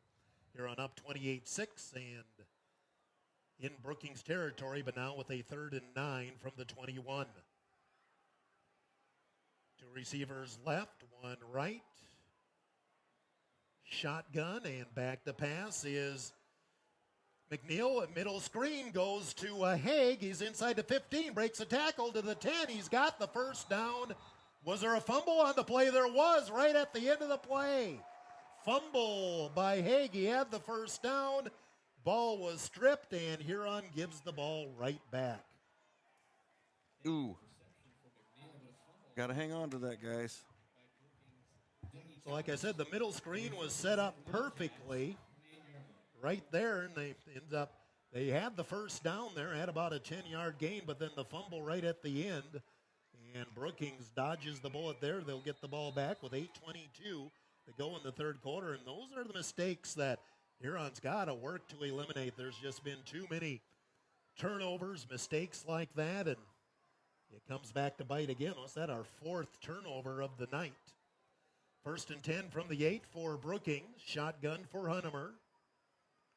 And he wants to pass from the goal line. Pulls it down. Now he's going to throw over the middle. The ball tipped. Colby Hofer got a hand on it. They had a man open, but Colby Hofer on his drop back was able to get in the lane, and he just about, if he had another couple inches, we would have had that one. He probably would have came down with that one. In any case, it'll be 2nd and 10 for Brookings. Now, Hunemer had time. The Brookings line been doing their job tonight. I don't think we've had a sack on either side so far. 2nd and 10 from the 8-yard line. And high snap, and Hunemer broken play, and Hunemer's going to be swallowed up back at the 4. That did not look right from the beginning. I think Holden Haig was the first guy in on the play. Loss back to the 4-yard line. That'll be a loss of 4 for Hunemer, and set up a 3rd and 14 for Brookings inside their own 5-yard line. We're inside of 8 minutes to go here in the third quarter. Huron 28, Brookings 6. 2 receivers right. Little shift in the backfield on 3rd and long. Here comes the rush. Going to do the quick screen out to the right to Conrad, and he'll be tripped up after a gain of a couple, and I believe was that Hofer again? No, that was Gavin Modi. Gain of a couple on the play, but well short of the first down, and Brookings will punt to the Huron Tigers. They just put the ball up to the 8, so basically 4 yards. And Huron can envision some good field position here as Brookings will punt from the end zone. Moding and I believe Bush are back deep to receive the kick, and they're at the Brookings between the 40 and 45-yard line. Inside of 7 minutes to go, third quarter. Punt, or snap is there, and Huron almost got to it. Line drive kick, going to bounce at the 40, and then picked up by Moding, and he'll just step out of bounds. Didn't want to get a roll out of that. So Huron again, good field position. Boy, we had a nice, I think that was Holden Egg again, that had a nice stretch out there, as the Brookings punter actually took a little time before he kicked that. Huron will live the ball. Again, good field position. 6:43 to go, third quarter, and Huron up 28-6. Spot the ball at the Brookings 42-yard line, pretty much where Huron started their last possession. First and 10 Huron from the 42. Again, see if we just try to go downfield here with this position of the field. Caudell standing beside McNeil on first and 10. Long out, and the ball tipped away. That's a dangerous pass. That was well covered by Brookings. They had 2 guys there and 1 on each side of our receivers. Boy, that was dangerous. Got away with that one. Well, kind of went, and we were going from the near hash to the far sideline. That's a long throw for Mahomes to make, more or less. Oh, yeah. Colton McNeil. Yeah. Best case scenario for Huron, incomplete, 2nd and 10 from the 42. Clock stopped on the incomplete pass with 6:38 to go in the third quarter. 2 receivers right, 2 receivers left, shotgun for McNeil. And again, there's that far out and in and out of the hands of Leyendecker. But again, boy, Brookings really biting on that. They had the linebacker step over there, Mason Mathis. I think they've kind of got that one figured out a little bit. Boy, when I saw that again, that just kind of held my breath, because, boy, that's just because that's asking for trouble, because that whole side of the field is wide open. If they pick that, they've got daylight. Yes. So 3rd and 10 for Huron, 2 incomplete passes. 3rd and 10 from the 42-yard line.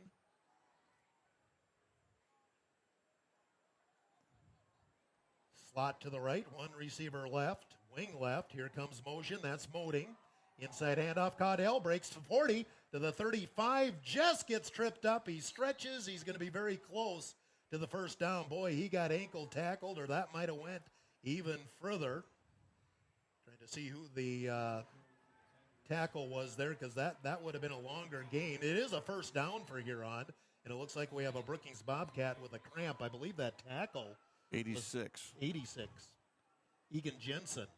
And now we have an injury on the field, as Egan Jensen himself is down, and it looks like they're just working a cramp. 6:20 to go, third quarter. Huron 28, Brookings 6. Huron on the move again. It'll be a first down when we come back after this timeout of 30 on Dakota Sports. We all scream for ice cream. Dairy Queen's ice cream, of course. Get your favorite cool treats at Dairy Queen of Huron. Get a chocolate dipped cone, a dilly bar, hot fudge sundae, or their famous DQ Blizzard. And for parties, anniversaries, or any occasion, order a DQ cake or a DQ Blizzard cake. Dairy Queen of Huron is open every day of the week. Drive up, carry out, or dine in. Dairy Queen of Huron. Hot eats and cool treats.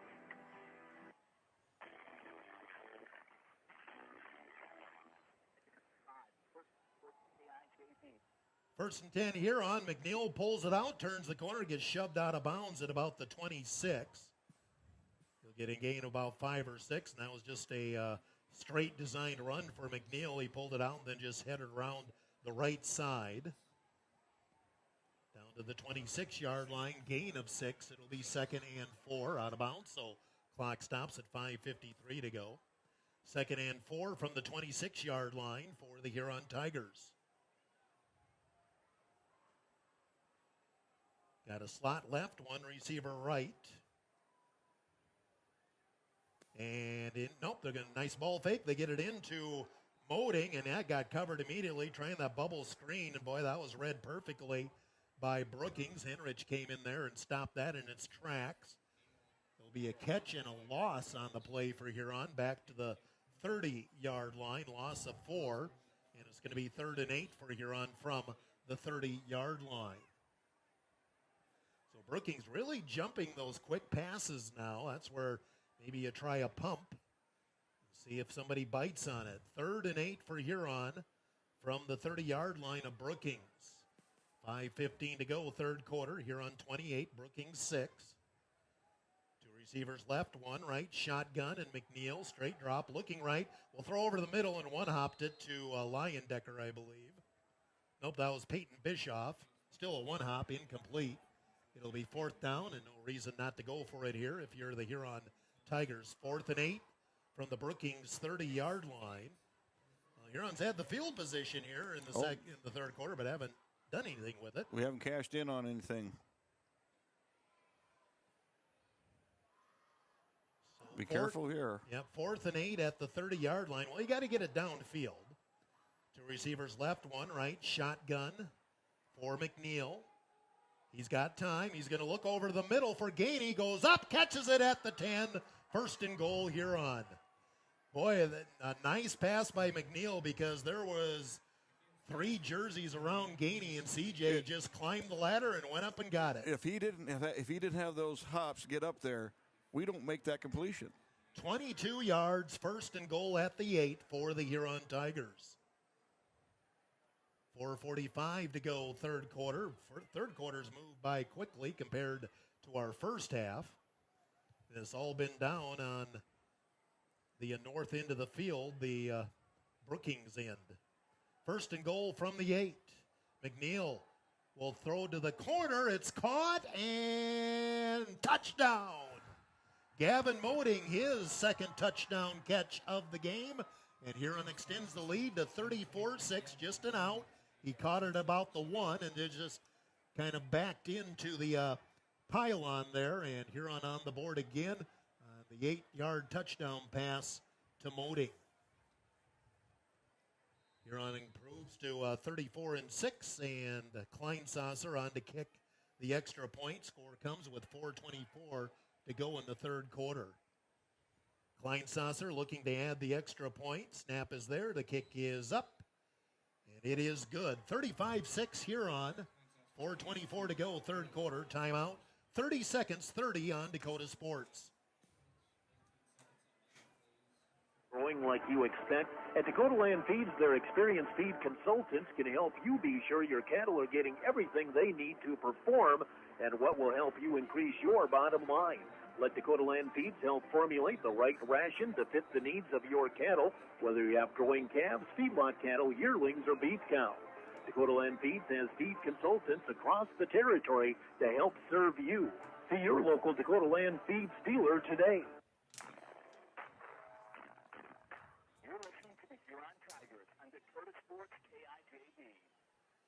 We are back in Brookings. I know we got a bad connection there. Please bear with us. There's really not much we can do up here. We've tried everything we can to improve things. Hey, the Tigers on the field are doing the job. Again, it hasn't been the prettiest of games. What I think I counted right, we have 4 turnovers now, but Brookings has just struggled offensively all night. Well, we've been able to dodge the bullet a little bit, and making things happen, so it's all good. Kleinsasser will kick off again to the Bobcats. See Conrad back there. I assume Hamrich, the other one. Kick, nice kick, and that will go through the hands of Hamrich and roll into the end zone. That's a touchback. It'll be 1st and 10 from the 20 for the Brookings Bobcats. A line drive kick, but Nick got a boot on it. I think that was more than 20 feet off the ground. And nice bounce. Nice bounce at the end, but he was inside the 10 when he tried to catch it. So 1st and 10 Brookings from the 20-yard line with 4:23 to go. The third quarter, Huron up comfortably, 35-6. Bobcats has just had a struggle offensively all night. Just that one drive at the end of the first half was the only drive they really got anything going. They had 4 first downs and got it inside the 10 before the pick 6 pretty much swung the game. What are we doing here? We got the ball ready to play, but nobody's there now. Finally, the official says, yeah, we're ready to go. 4:23 to go, third quarter. It's all Huron Tigers right now at 35-6. First and 10, Brookings. They're in the shotgun. And now we have a whistle, and the play clock didn't run out. It's taken us a long time just to get this first snap after the kickoff. No, they reset it again. Well, there was 10 seconds on it when they whistled it dead. First and 10 from the 20, high snap. Huntemer has it, throws. He's got a man open and overthrew it. Boy, that's just a young team where that's going to come together. Alex Wainman had a couple of steps on the defenders here on the near side of the field, but the pass off target. There's just been a lot of plays like that for the Bobcats tonight. It's there. It's just the execution. Well, it's going to, when they come together. It's going to come together. Oh, boy, watch. These guys are going to be good. Second and 10 from the 20-yard line for Brookings. Yeah, Brookings with 6 first downs. I think 5 in the first half, 1 here in the second half. Shotgun on the second and 10 from the 20-yard line. In motion comes Conrad. He'll take the pitch. Jet sweep going to the left. Has the 20 and then gets wrestled down at about the 21. That was played nicely by Logan Leyendecker. He just held the contain there from his corner spot. He had a speedy guy coming at him and made the tackle for a 1-yard gain. Third and 9 from the 21 for Brookings. Inside of 4 minutes to go, third quarter. Here on 35, Brookings 6. Shotgun, 2 receivers right. And the pass again, Huntemer waiting. He's going to throw over the middle, incomplete. Well covered by Huron. Haig was there. Hofer was there. Fourth down, and the punt unit will come in again for Brookings. So Huron up big here now at 35-6. Been an efficient game passing the ball, and best part of it, Corky, is we're starting to get the run game going a bit here in the second half. Exactly. And, you got time to work on that. Now keep tweaking that just a little bit more and then see how that works for you. Ethan Bush, Modinger back deep to receive the kick from Johnson. They're back just on the other side of the 50-yard line. Snap is there, not much of a rush. And are we going to get a roughing? We will. Ball's going to roll, and Huron will just let Brookings down it. Get out of there. Yeah, we only had one guy rushing. It was Haig, and he definitely made contact. I was watching. Yeah. So is it running or roughing? That'll be the thing. Because it's 4th and 9. Personal foul. Roughing the kicker on the defense. 15-yard penalty. Automatic. First down. 15-yard penalty on Huron, and so that gives, those are the type of things we have been shooting ourselves in the foot too much. Just the third penalty for 22 yards, but the turnovers have been the issue for the Huron Tigers tonight, and that is ultimately a turnover, even though it doesn't show up on the stat sheet. Oh, absolutely. So I'm just looking at, see, we have a fumble, interception, fumble, and then the muff. Yeah, that's 4. So we've had 4 turnovers plus that penalty, which essentially is a turnover, and Brookings will have the ball 1st and 10, and they'll have it at the 41-yard line. That's a mental thing. They got to get through that. Again, Haig was the only guy rushing, and he was coming off the right side. And realistically, if you don't have a shot, just stop. 1st and 10 for Brookings from their own 41-yard line. Conrad in motion. Now he stops at the pistol back. He'll take, nice play action. Pass to the far side, a little high. Voting there defensively as it was intended for Wainman. Incomplete, 2nd and 10. Nice ball fake, though. It fooled me. Oh, yeah, I thought we were coming in the line. All of a sudden, he backs up and he lets it fly. It's been a tough night throwing the ball. Huntemer, I have him 5 of 19 passing. 2nd and 10 from the 41. Now our pace of the game is slowed down. 2nd and 10. Here comes a blitz. And Huntemer hit as he throws. Incomplete. Boy, he got nailed by Caudell from the right side. And if it would have been a hair later, Bubba Peterson would have been there as well.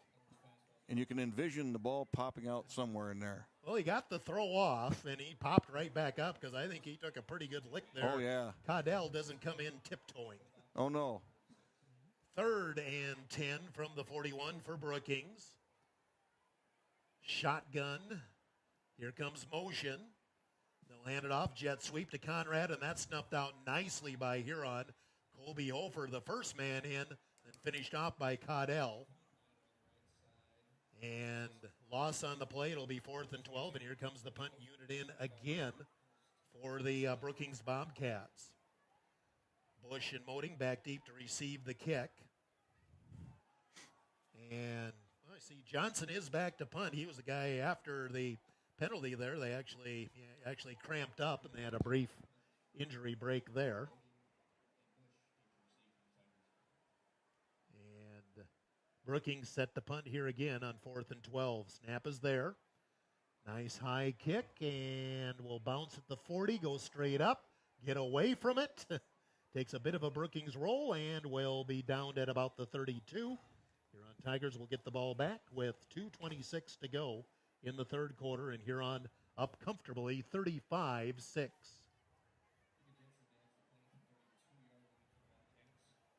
So at the 32, we'll see if we try to get a little more of the run game going now, as you do want to keep the clock moving, although McNeil has been efficient with the passing here. He's got a well above 50% completion percentage here in the game. 1st and 10 from the 32. 2 receivers come left and 2 right. Caudell stands right beside McNeil on the 1st and 10. Play action, and it's bounced to Moding, I believe. Incomplete, 2nd and 10. I shouldn't have said the pace of the game was going quickly, because it is really slowed down. Yes, it has. 2:23 to go, third quarter. It is just past 9 o'clock, KIJV, AM, FM, Huron. 2nd and 10 from the 32-yard line. Again, 2 receivers left, 2 receivers right, and shotgun for McNeil. Inside handoff, Caudell has the 35, puts his head down, and he got kind of bulldog down there after a gain of close to 5. Tackle me, that might have been Houtman again, trying to see the number. I believe that was number 56, Fitzpatrick on the stop for Brookings. Gain of 5, and it'll be 3rd and 5. Fitzpatrick kind of shaking the elbow. Caudell definitely delivered a blow there at the end of the run. 3rd and 5 Huron from their own 37-yard line. Again, we'll go 2 receivers left and 2 right. And shotgun. Quick handoff. Caudell middle has the first down and more. 45 turns the corner. He's loose on the far sideline, 30, and finally shoved out of bounds at about the 26-yard line. That's about a 38, 39-yard run for Cashton. Longest rush of the season, I believe, for Huron. 1st and 10, with Huron now at the Brookings 28-yard line. So again, we are picking up the running game some. Now Caudell out, and Thackeray Hansen will come in. Clock stopped as Cashton did go out of bounds. 1:35 to go, third quarter. Little confusion, who goes to what side of the formation. Shotgun and handoff. Hansen up the middle. Gets slung down. That was Tetzloff on the stop. Gain of 2 on the play. It'll be 2nd and 8. Down to the 26-yard line is Huron again in Brookings territory.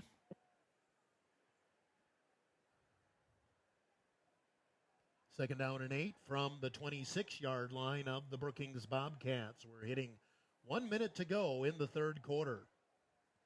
We'll go trips left, 1 receiver right. And flip it out to Bush, turns the corner, got a kick out block, but then a nice open field tackle by the Bobcats. That was Mason Mathis, who's made a couple of nice plays like that. Like Bush is going to lose a couple of yards on the play. And it'll be 3rd and 10 at the 28-yard line. Huron will have to snap the ball at least one more time here in the third quarter. McNeil going over to get the play from his coach. And Huron can be patient here. But it is a 3rd and 10 from the 28-yard line of Brookings. 2 receivers right, 1 left. Inside handoff, Caudell inside the 25. It'll be 4th and about 5, as that will be the final play of the third quarter. Tackle made by Alex Wainman. We head to the 4th. Huron leading 35-6. Timeout 1 minute on Dakota Sports, Tiger 95. Hi, I am Tyson Lean. As a college wrestler, I push my body to the limit every day. But after a few injuries, I started to feel like I wasn't performing at my best. That's when I turned to Car Chiropractic and their team of experts. Through a combination of adjustments, rehab, and natural supplements, I was able to recover faster, reduce my pain, and improve my overall performance on the mat. Whether you're an athlete or just looking to improve your health, I highly recommend giving Car Chiropractic a try. When is the right home truly the right home? This is Reg Kleinsasser with the Real Estate Connection. First, can you afford it? Beyond the purchase price, you need to consider utility costs, maintenance costs, and property taxes. All of these factors add to the actual cost of a new home. Does the home meet your needs? Buying a large house when your kids are heading off to college in a few years or paying for a view of the lake when you are hardly home probably doesn't make sense. At the Real Estate Connection, we are dedicated to helping you find a home that meets your needs without breaking your budget. We're ready to help you find the right home today. Give us a call, 352-1300, or visit our website, realestatehuron.com. Tiger 95 and 1340 KIJV are your home for Huron Tiger Sports. 4th and 6 for Huron from the Brookings 24-yard line, as this will be the first play of the fourth quarter. Huron up 35-6. Receivers right and left doubles, and little bump fake and wide open to the end zone. C.J. Gainey with the touchdown. There's that pump and go I talked about. Oh, exactly. Worked perfect. Worked perfect. The pump, and Gainey had nobody within 10 yards of him. And the Huron Tigers a 24-yard touchdown pass. Second touchdown of the game, first on offense for Gainey, and Huron increases the lead to 41-6 with the extra point pending on the first play of the fourth quarter. Like I said, that just set up perfectly. They pumped it to the left. I think it was Moding there for the bubble screen, and then Gainey took off, and there was nobody close. Now they faked, or a bad snap, I guess, and Juergens will throw in the middle. The point after, no good. 41-6, Huron with the lead here, and one play into the fourth quarter. We'll take another timeout of 30 on Dakota Sports. Fully loaded, feel-good energy drink you've been waiting for. No sugar, no artificial colors, epic focus, complete performance. Pick up a can of Ghost Energy distributed by Elwine Brothers at Fair City Foods, Carlson's, Super X, Southside, Freedom, DJ's Travel Center, Lewis Drug, Thunderbird, and Corner Pantries in Huron. Elwine Brothers wishes the Huron Tigers best of luck. Go Tigers! You're listening to the Huron Tigers on Dakota Sports KIJV. Huron Tigers extend the lead to 41-6 on the first play of the fourth quarter. It was a fourth down play and a 24-yard touchdown pass from Colton McNeil to C.J. Gainey. That is the fourth touchdown pass of the game for McNeil. Then touchdown on a pick six for Gainey, and Cash and Caudell with the short touchdown run for the Huron Tigers scoring tonight. Kleinsasser will kick the ball off to Brookings. Right down the middle of the field, will be fielded at the 10 by Henrich. He's to the 20, 25, turns the corner, 35, 40, and now lost the ball. It's on the ground, but Brookings got a hold of it. Kleinsasser helped out on the tackle along with Caudell, and the ball popped back, but Brookings got on top of it. Bobcats will have the ball first and 10 at their own 39-yard line early in the fourth quarter. Next week is homecoming for Huron. Sturgis will come to town for homecoming. Sturgis was 2-0 heading into the night. Not sure if they're playing tonight or tomorrow night. There's a number of the bigger schools that are playing tomorrow night instead of tonight. 1st and 10 from the 39 for Brookings. 2 receivers left. And Hunnemer in the shotgun on 1st and 10. Motion. That's Conrad. They'll throw short and behind the intended receiver, Wainman. It'll be 2nd down and 10. And accuracy has just been a bit of an issue tonight for Mr. Hunnemer, but sophomore, and he's just getting his feel of the varsity action. In that one drive right at the end of the first half, that was the one drive where, he was clicking. They were on target. Remember, he had a drop pass that probably would have been a touchdown before Huron got the pick six. 2nd and 10 from the 39 for the Brookings Bobcats. Under center now is Hunnemer. And the handoff to the tailback. About 5 yards on the carry. And making that tackle for Huron was the Jackson Reno. The carry was by Mathis. That's his first carry of the game. He gets about 3 on the play. Be 3rd and 7 for Brookings. 3rd and 7 for the Bobcats. Gets more at the 43 than the 42. So we'll give him 4 on that carry instead of 3. So 3rd and 6 for Brookings at the 43-yard line. Slot right, wing left.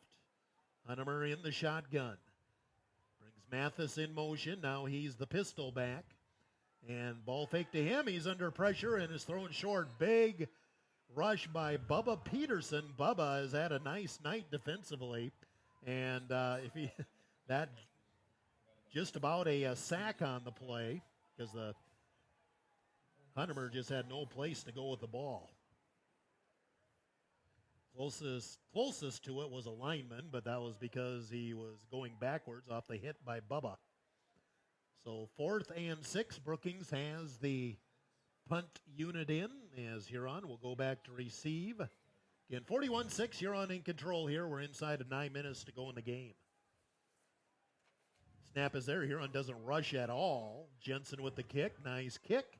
And nice catch by Bush. He's got it at the 20, coming around the corner. 30, 35, caught from behind at the 39. Nice return there by Ethan Bush. Ethan just returned to Huron. He was in Sioux Falls. Believe he lived in Sioux Falls for a couple of years, then has come back to Huron for his senior year. And he's exciting out in the open field. 1st and 10, Huron Tigers with 8:20 to go here in the ball game.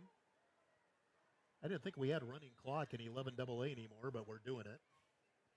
1st and 10 for Huron from the 38-yard line.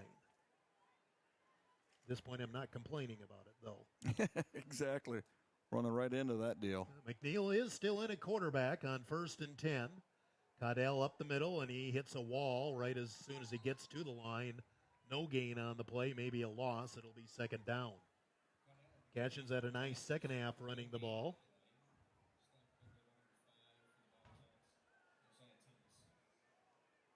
He's carried the ball, 6 times for 69 yards here in the second half.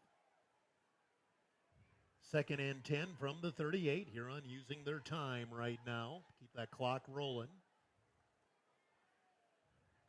2 receivers come right, 1 left. Again, Huron in control of 41-6 over Brookings. And McNeil will pull it out. He's trying to run it himself. Turns the corner, gets away from the first man. And he did not stay in bounds. He'll go out of bounds at about the 45, maybe 46. It'll be 3rd and short. Now we got a whole new offensive line coming in for Huron. And a few more subs as well. It'll be 3rd down and 2 as McNeil gets about, I'll call it 3rd and 3. So I think we're, Mason Juergens is in to run the offense. Starters are probably done for the night with 6:44 to go. And yes, we're running clock, so it didn't matter that he went out of bounds. Nope. So Mason Juergens, the sophomore, now running the offense for Huron. It'll be 3rd and 3 for Huron from the 45. Handoff up the middle and spinning forward. That's still Caudell. And Cashton will get about 2. It's going to be 4th and 1 for Huron. See if they go for it here. Now Cashton will come out. The 4th and 1 from the 47-yard line for Huron. Like offense just staying on the field right now. If you can get the first down, you can run some more time off the clock. But again, running clock.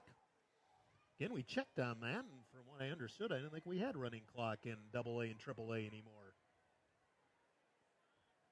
4th and 1 from the 47-yard line. Juergens in the shotgun. Low snap, and he'll keep it himself. Turn the corner and stretches out. He'll be close, but from here it looks like he's going to be short. He came off to the right side. Tackle over there by Gavin Anderson of Brookings. And he did not get there. No gain on the play. And the ball will turn over on downs to Brookings with 5:26 to go in the ball game. 41-6. Huron leading Brookings. So Brookings will get the ball in Huron territory at the 46-yard line. See if we got any changes to the Brookings lineup. Looks like Hunnemer is still in at quarterback. And now we have a whistle. I don't think Huron had enough guys out there on defense. I think we had 10. So a timeout on the field. Timeout. Huron. Their first timeout of the half. 4:59 to go in the game. Huron on the way to the win. 41-6. We'll take a timeout of 30 on Dakota Sports. Envision. Make sure your child has an end. Maybe they start a running clock when the game runs over 2 hours. Well, in that case, every game would go over. It's just a suggestion. I don't know. Long game. I agree. Can impact the child's capacity to learn. Don't put off your child's eye exam. Schedule an appointment with Dr. Kyle Porish today.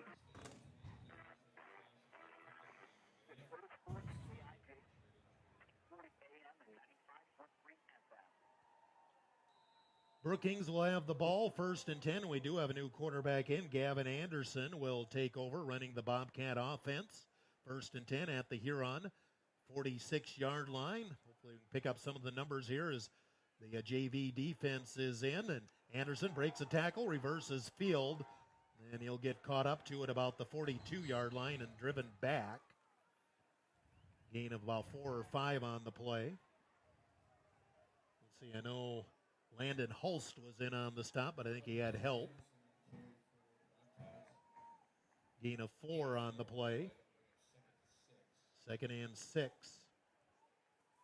for the Brookings Bobcats. 4.5 minutes to go in the game, and Huron going to win this one. I see the coaches next door to us have already headed down to the field. They're right there. Okay, I wonder where they... 2nd and 6 from the 42 for Brookings. And roll it to the right, looking at the option. Anderson will keep it himself and lost the ball. Fumble on the play and recovered by the Huron Tigers. Fumble on the play, and with the recovery for Huron, Riley Winiger. We've had a lot of turnovers tonight. There's one against Brookings, and Huron will get the ball back with 4:04 to go in the game and leading 41-6. It would have been a first down on the play for Anderson, but he lost it at the end of the run.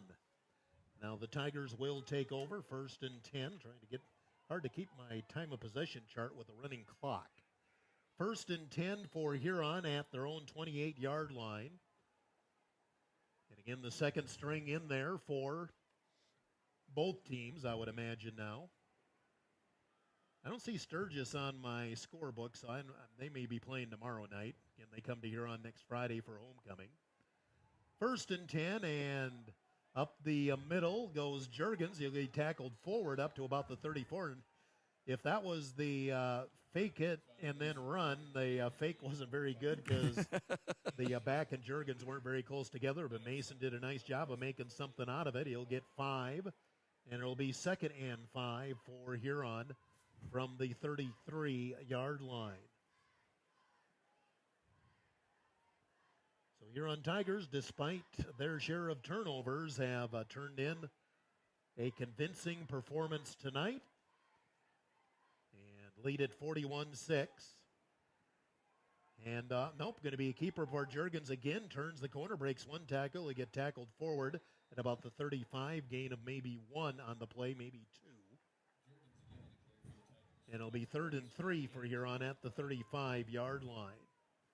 Clock rolls inside of 2.5 minutes to go. Gary Zell Autoglass post-game show coming up. We will not have a visit from Coach Drew Strand. It takes a little bit to get up here in the 6th floor of the press box here at SDSU. So when we play here, we just don't do the post-game visit with the coach. We will talk to him tomorrow morning on Dakota Sports Saturday. We'll pick our First National Bank player of the game, which we already know who that's going to be. You probably know who it is too. 3rd and 3, and a quick throw out to the right side. That's a live ball, and it's going to be a first down. That was a backwards pass, or going to be close to the first down. That was Holst, I believe, that looked like a backwards pass from here, and Brookings kind of stopped defensively, thinking it was incomplete. Now the officials are going to confer on that. It looked backwards from where I'm at, and they are going to say it was a backwards pass, so that'll be a gain of about 5 yards on the play, 4 yards on the play for Holst. And first down for Huron. 16th first down of the game for Huron. 1st and 10 Huron from the Brookings 39-yard line. Just a couple plays left in the game. And the handoff to Holst. He puts the shoulder down, spins, still on his feet, up to about the 43-yard line. Gain of 4 on the play for Landon Holst. We're inside of a minute to go. Most likely one more snap in the game. And we'll put this one in the books as the Huron Tigers will get their first win of the season. I'm assuming everybody that has shoulder pads on tonight has made an appearance on the field. Cool experience to be on the college field here as well. Oh, absolutely. What a place to be. 2nd and 6. Probably, as I said, the last snap of the game. We're at the Huron at the Brookings 43-yard line. Pistol formation. We're going to pass. And the throw behind Blake Elwine. I guess, it's still running clock, so that will be the end of the game. Final score, the Huron Tigers win it. 41-6. Tigers move to 1-2 on the season. Brookings falls to 0-3. 2-minute timeout. Gary Zell Autoglass postgame is next on Dakota Sports. For recreation in Huron is your ultimate destination for fun and fitness.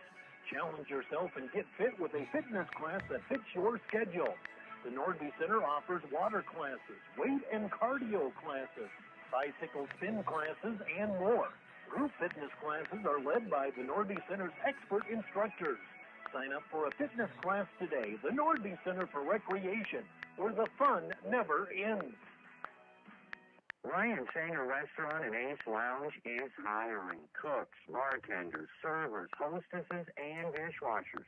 It's a great opportunity. You can work full-time, part-time, make extra money, and big tips. Apply in person at Ryan Sanger Restaurant and Ace Lounge or online at hangerrestaurantandlounge.com. Join the team at Ryan Sanger Restaurant and Ace Lounge. Apply in person or at hangerrestaurantlounge.com. Shane Hartman here at Hartman Physical Therapy. I'd like to welcome you to visit our clinic at 2297 Kansas Avenue Southeast in Huron. We provide the care you need for orthopedics, sports injuries, spinal issues, arthritic conditions, and work-related injuries. Our licensed staff will assess the problem, provide the rehab, and get you on the road to recovery. Wishing all area athletes a healthy and successful season. Hartman Physical Therapy, restoring health through thoughtful patient care. Gary Zell Auto Glass is a proud supporter of Huron High School sports and the Tiger postgame show. Gary and Michael Zell offer mobile glass replacement of windshields, door glass, cars and trucks, even tractor cabs on site. Gary Zell Auto Glass does chip repairs, and they process all insurance paperwork. Call 352-0836 or toll free 1-888-852-0355. Gary Zell Auto Glass in Huron. The Huron Tiger post-game report on Tiger 95 is brought to you by Gary Zell Auto Glass. Here's the voice of the Tigers, Jeff Duffy. Post-game, Gary Zell Auto Glass post-game, and the Huron Tigers take this one going away, winning 41-6 over Brookings, probably the key play of the game, and that's going to be our first National Bank play and player of the game. The final play of the first half, Brookings trying to drive in and get back within a touchdown after a Huron turnover, but a pick six, 102 yards by C.J. Gainey. Instead of maybe 21-13, it's 28-6 going into the half. Huron never looked back. Well, I can tell you, you took the wind right out of their sails there, and great job for continuing to play, not thinking that it was dead. And when he got out to the outside, he just kicked in the jets, and away he went. You know, and great night for the defense here. I have Brookings with 73 total yards, 20 on the ground, 53 through the air. And you got to think, you know, a majority of those 73 yards came on that drive at the end of the half leading up to that pick six. Other than that, Brookings just could not get any offense going at all. Well, our defense stepped up. I mean, they played the run good, the pass good, you know, did everything, got some pressure on him, kept him running a little bit. So they did a great job tonight. So, again, Huron wins it tonight, 41-6, still working on some of the stats. But, again, no surprise, C.J. Gainey is our first National Bank player of the game, one of the big plays of the season or any season, that under 2-yard pick six on the last play of the first half. And Tigers win it going away to move to 1-2 on the season. We'll take another 2-minute timeout, see if I can get all my stats together here, and we can get things wrapped up. 2 minutes on Dakota Sports. Lane Anderson of Farmers Union Insurance. Auto, home, farm, life, and business. Become a satisfied policyholder with Farmers Union Insurance. Farmers Union Insurance, Lane Anderson, 1835 Arizona Avenue, Southwest in Huron. Looking for personalized apparel such as t-shirts, hats, sweatshirts, hoodies, jackets? PB Sports, of course. How about signs, logos, and vinyl graphics at pop? PB Sports, of course. Proud sponsor of the Tigers, PB Sports, downtown Huron.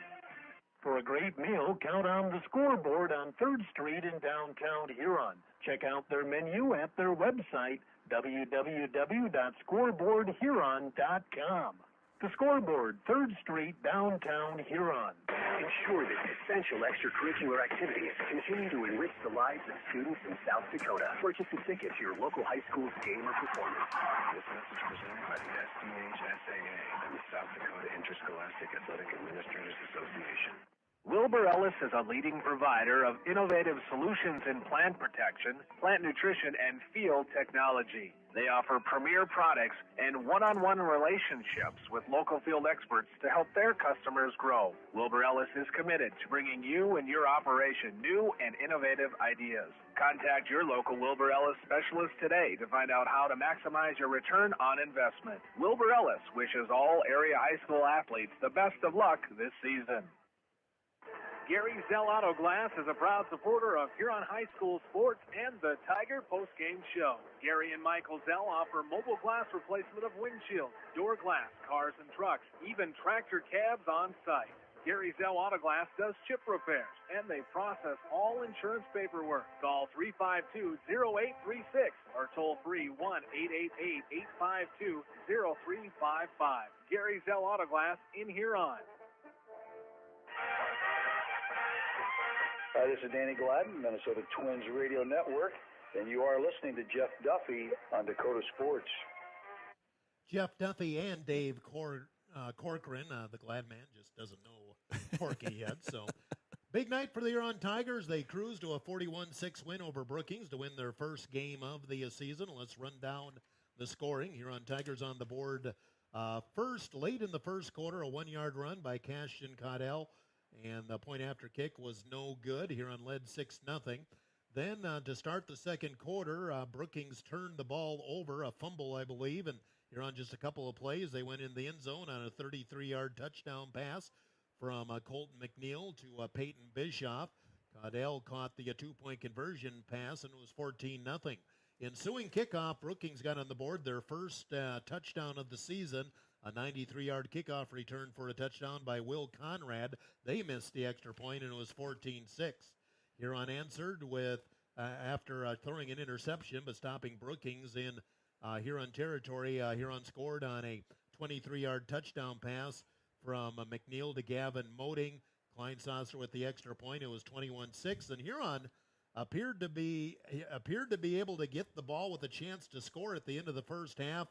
Brookings had 4th and long at their own 10, but a muff punt kept the drive alive for Brookings. They ended up getting inside the 10 at one point, but a big play, kind of forget about that. You forget about Colby Hofer's play prior to the pick six.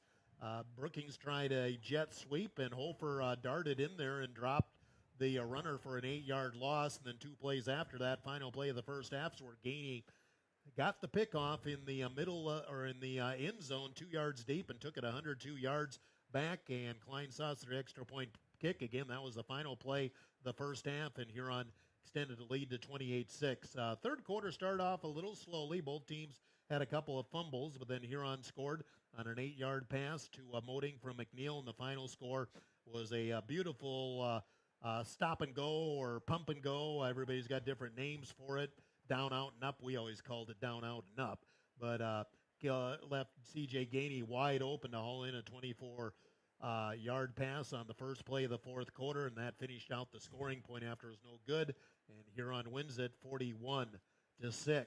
Great night defensively for Huron. 73 total yards is what I have for Brookings. Or I guess, nope, I forgot to add that up. It's going to be more than that, 39, 43, 40. Actually, 40 yards rushing and 53 in the air, so 93 total yards in offense for Brookings. Running the ball, Will Conrad had 6 carries for 0 yards. The backup quarterback, Gavin Anderson, had 1 carry for 4 yards. Jones Huntemer, 2 carries for -3. Gavin Hamrich had 8 carries for 17 yards. I wonder if he was in the second half. He never ran the ball in the second half. One carry for 4 yards for Mason Mathis, and Ethan Hauptman had 2 carries for 18 yards. Tough night throwing the ball for Brookings, as Huntemer was 5 of 22 for 53 yards, and on that last drive of the first half, he had three completions in a row for 44 yards. So the 44 of the 53 yards came on those 3 consecutive throws, 7 first downs for Brookings. For Huron, a little more balance in the offense. Statistically, they try to keep that 50-50 balance as much as possible, but 137 through the air, or 137 on the ground, 248 through the air. Running the ball, Colton McNeil, 6 for 27 yards. Mason Jurgens had 3 carries for 7 yards. Thackeray Hansen had 4 carries for 3 yards. Cashin Caudell had 15 carries for 93 yards, and he had 70 yards on 7 carries in the second half. 2 carries for 8 yards for Landon Hulst. Gavin Moding, 1 carry for -1. Throwing the ball tonight, Colton McNeil was 21 of 31 for 248 yards and 4 touchdowns. Mason Jurgens was 0 for 1 on passing. And I don't have the receiving yards passed up, but obviously we got some good receiving yards in there as well. Huron was 16 first downs, and Huron a big time of possession advantage. 30 minutes, 25 seconds. They had 15 minutes time of possession in both halves, and they dominate there. 30 minutes, 25 seconds for Huron, 17:35 for Brookings. Those are the final stats. We go to defense for Brookings. Defensive leaders, can't read your writing here, Corky. Jay Harris, that's what that says. Jay Harris had 6 tackles. Ethan Hauptman had 7 tackles, 5 tackles, 2 assists. Bergen Tetzloff, he had the interception in the first half as well. 4 tackles for Mason Mathis and Charlie Bisgard. For the Huron Tigers defensively, 5 tackles for Bubba Peterson. Bubba had a nice night. C.J. Gainey also with 5 tackles. And again, C.J. is our first National Bank player of the game. 3 tackles, Cashin Caudell. 3 for Holden Haig. And Corky, you look at those defensive stats, not flashy stats for the Huron Tigers, but when you look at the time of possession, that's why the defense didn't have to do that much work tonight. Well, that's what we've always been talking about. You know, the best defense you've got is keeping your offense on the field, and we did that outstandingly tonight. So the kids did a great job. They ought to be happy with it. Rejoice in this one, enjoy it, and it's back to work on Monday. course, homecoming week, always the unfavorite week for the coaches because there's distractions. But, hey, the Sturgis Scoopers are coming to town, and they're 2-0 heading into this weekend. I assume they must be playing somebody tomorrow night. I didn't see them on the scoreboard. But Sturgis, we had that wild game out in Sturgis last year, picking up the slim win, 34-32. And while they graduated some players, including their quarterback and a couple of those good wrestlers, obviously at 2-0, they're coming back, and Coach Koletsky's got that program headed in the right direction. That'll be homecoming, 7 o'clock kickoff next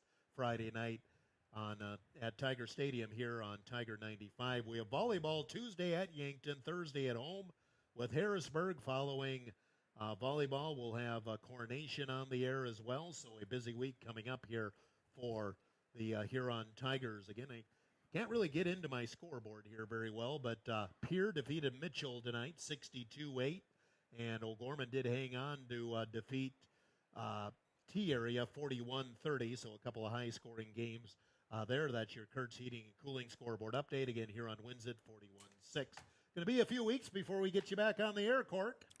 Work interferes with everything. Yep, duty calls. So, but I'll be back here next Friday, Sturgis at Huron, 6:30 pregame, 7 o'clock kickoff.